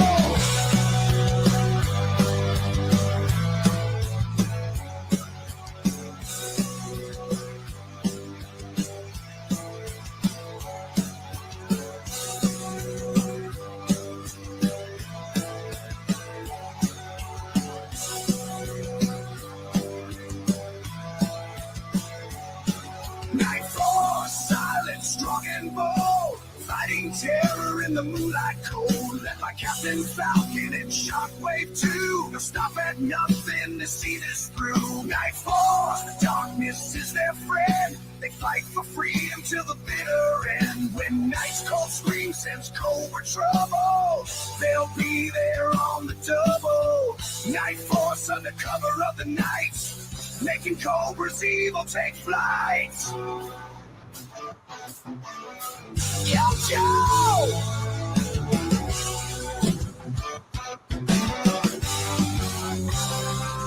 When the dawn breaks and the battle's won, Night Force fades with the rising sun. In the chopper, where heroes roam, Night Force returns to freedom's home. Yo, Joe!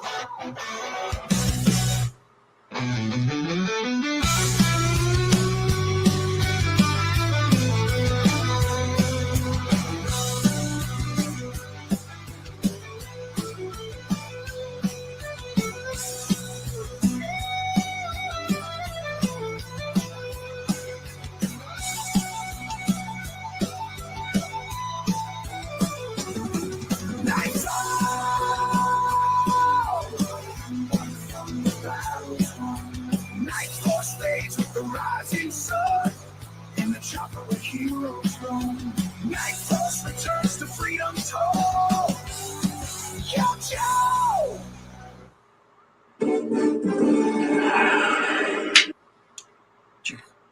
All right.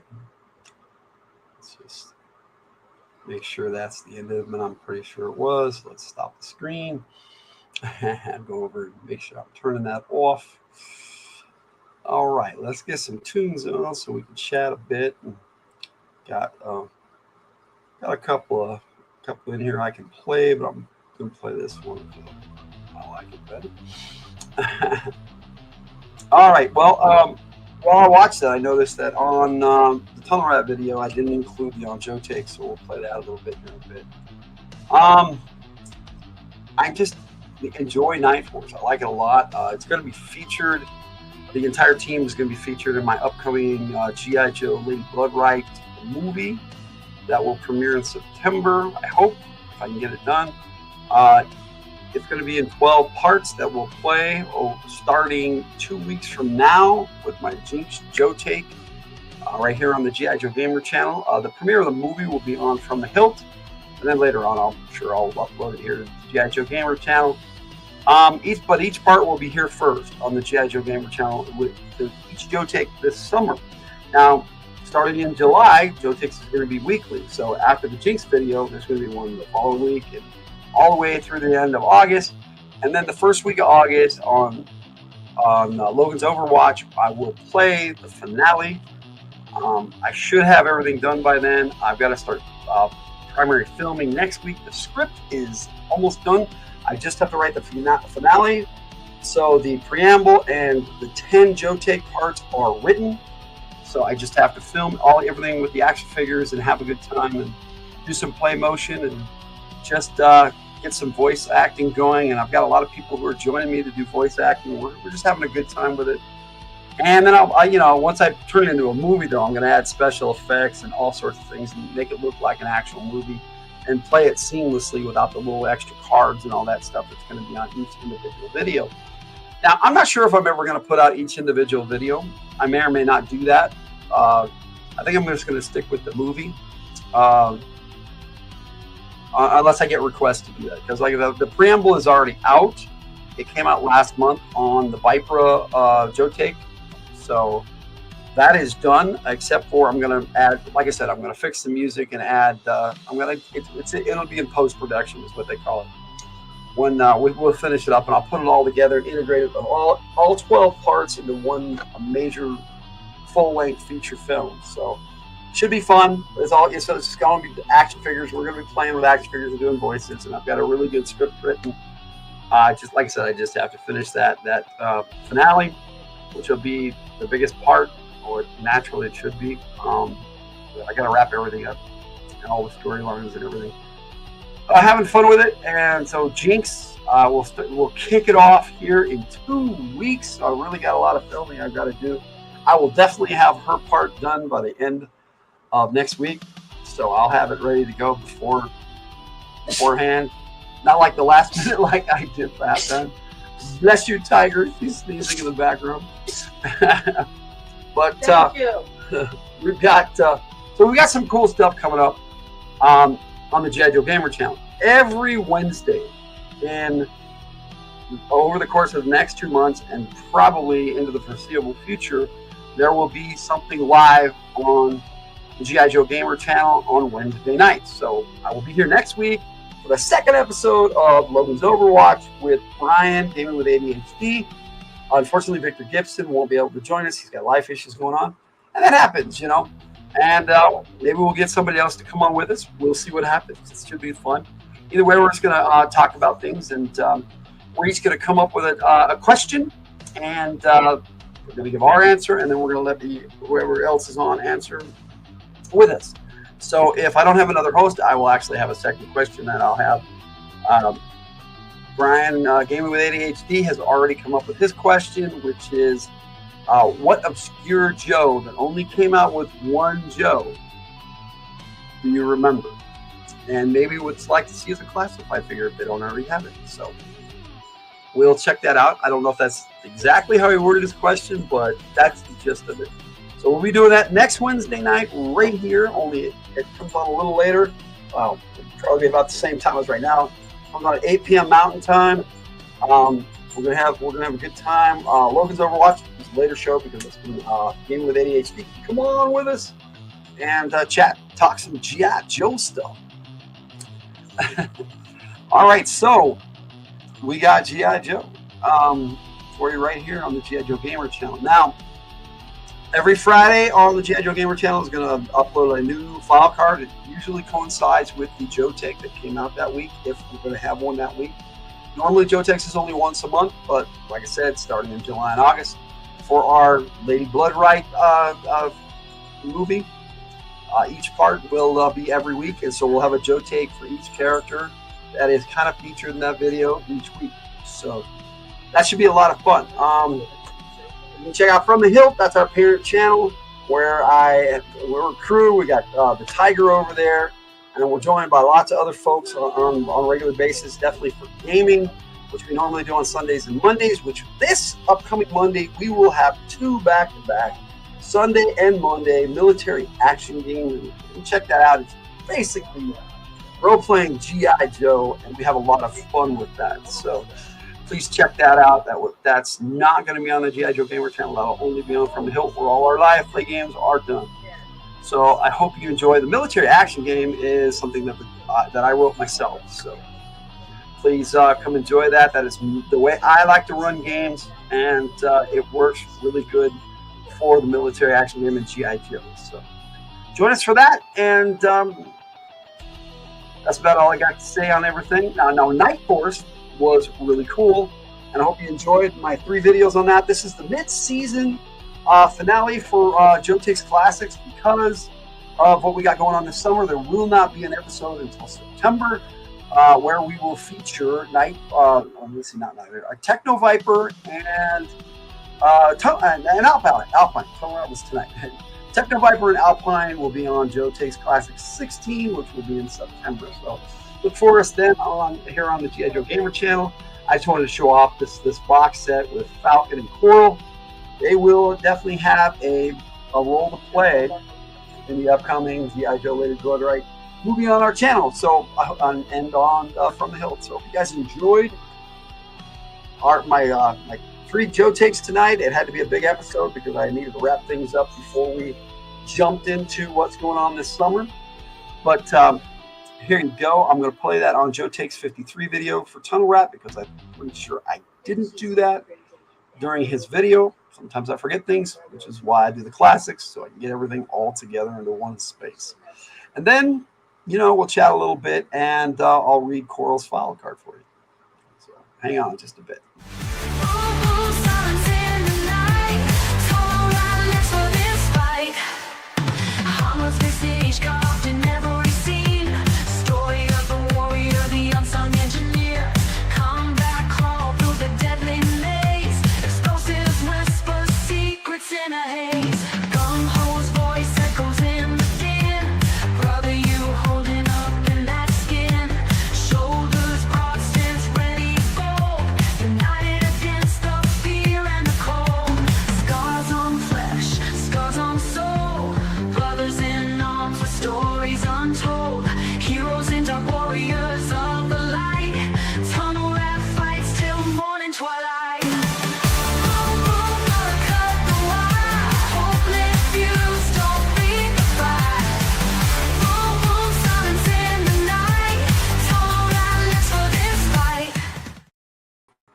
Tunnel Rat list for this fight. So hope you enjoyed that. That's on Joe Takes 53. I like to do those for each one. I have my Jinx on Joe Takes. That is done. And that'll be out next Wednesday right here on the G.I. Joe Gamer channel. And I will play it on Logan's Overwatch as well. So check us out for that. Now, let me see here. I've got Coral's file card, and I'll read it for you. Coral, Undercover Operations. Her code name is Coral. File name, Hedda Pulver. And that is quite the name, Hedda Pulver. I'm guessing it's British or UK. Our primary military specialist is undercover operations. Oh, might be Switzerland. She's from Switzerland. I thought she was from the UK. I'm going to have to fix that in my script. Now that I'm reading her file card good and proper. She's a commando. Ooh, nice. That's Snake Eyes' second. It's his primary. His title. He's a commando. Birthplace, Interlaken, Switzerland. I probably butchered that pronunciation, so sorry to our Switzerland friends. Okay, we've got her as OR6 Sergeant. I'm guessing that is equivalent to a U.S. Sergeant, because for some reason they their ranks when they come to the United States are like one less, or it's the other way around. I don't remember which. Either way, she's OR6. So in Night Force, I'm not the Night Force, in Action Force, where she originally came from, that would have made her a high-ranking sergeant. So that's pretty cool. Coral is the daughter of a Swiss diplomat who was too busy to spend any time with her while she was growing up. To gain his admiration, she spent her early years training and excelling in martial arts, and eventually became well known as an all-around sportswoman. Although she was a top-ranking competitor in the annual British Grand Prix Motorcycle Championships, cool. I do have scenes with her riding the Night Pursuit, so this is going to be cool. She sought even more adventure and joined the SAF, Special Action Force. Their Z-Force infantry armor. Z-Force was part of Action Force. Armor and artillery unit gave her new challenges as well as limited access to high-speed vehicles. She graduated at the top of her class in Undercover Ops School and Advanced Unarmed Combat School. Although normally passive, she has the reflexes to explode into violent action at any moment. Her signature weapons include a modified crossbow, throwing shurikens, and Chinese butterfly knives. So crossbow likes Scarlet, but not exactly. She does Scarlet does throwing stars too. But Chinese butterfly knife, that's not something Scarlet does. So this is cool. That differentiates her a little bit. Coral is a daredevil on any motorcycle in the Z-Force motor pool and always finds a way to use that to her advantage. She has been assigned a mission to I got the chat in the way. Let me put my comments down so I can read this real quick.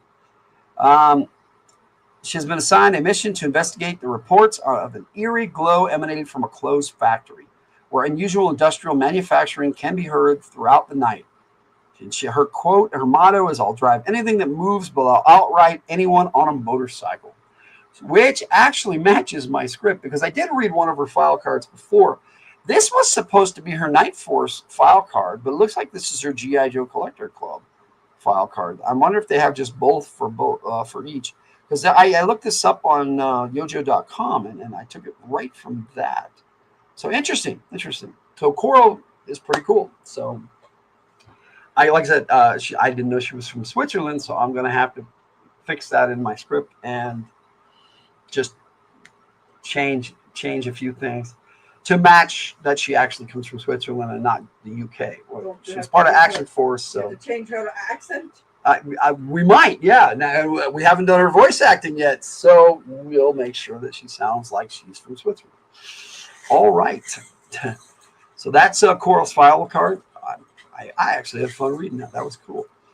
But on that note, I hope you enjoyed my 3 Night Force Joe takes. We had Tunnel Rat, we had Shockwave, which was my Veterans Day special for last year, which was really cool. And then the Night Force sub team. Now, Tunnel Rat and Shockwave, on their individual videos, they got their regular releases too, so that was pretty cool. That's kind of what I've been waiting for on some of them, like for Big Ben to do a Joe take on them, to get their regular release, because they're only available as Night Force. So we'll see how that works.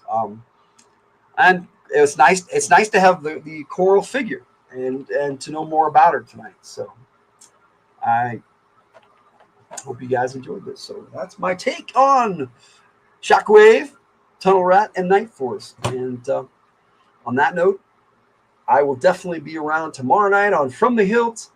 We're taking a look at Keep on the Borderlands and talking about it with, we're actually playing it at home or on the table. So I'll be talking about it with the Tiger and some of my players, whoever decides to show up. And we'll have a good time talking about that tomorrow night. Fridays, we'll be back. We're supposed to be watching Never Ending Story. That's our topic take for Fridays. Fridays From the Hilt. So join us on From the Hilt. Also on Sunday and Monday, we've got the military action games. So all you military action game fans or G.I. Joe fans, check us out. We have a lot of fun playing G.I. Joe basically, but role playing. It's a lot of fun. So join us then. But be here next week on Wednesday night, 8 p.m. Mountain Time. Logan's Overwatch Episode 2. We'll be talking G.I. Joe. We'll be playing Jinx is on Joe Take. You'll be able to check out my Jinx figure. And on that note, Logan out.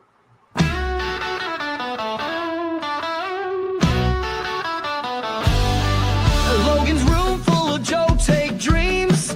Crimson Guard with eyes on the team. Snake Eyes silent and mean, but tough to rile. Roblox rhymes and cooks with style.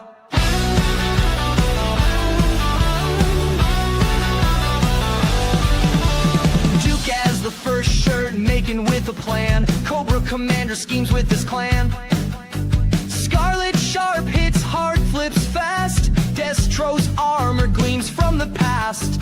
Logan's G.I. Joe takes fierce and honest view. Red versus blue, it's up to you. Stay a while and listen for the consumerism. Logan's G.I. Joe's takes given with enthusiasm.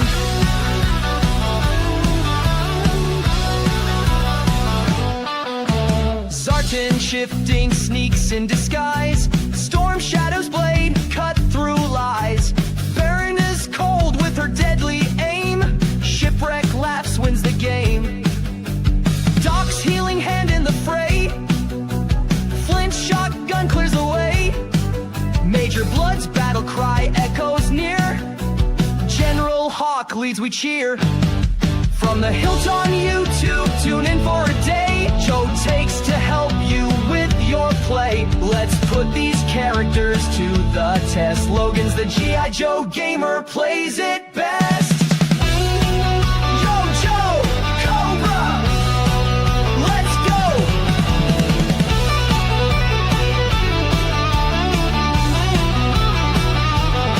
Let's go.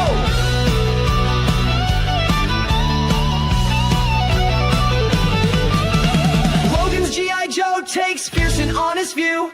Red versus blue, it's up to you. Stay a while and listen for the consumerism.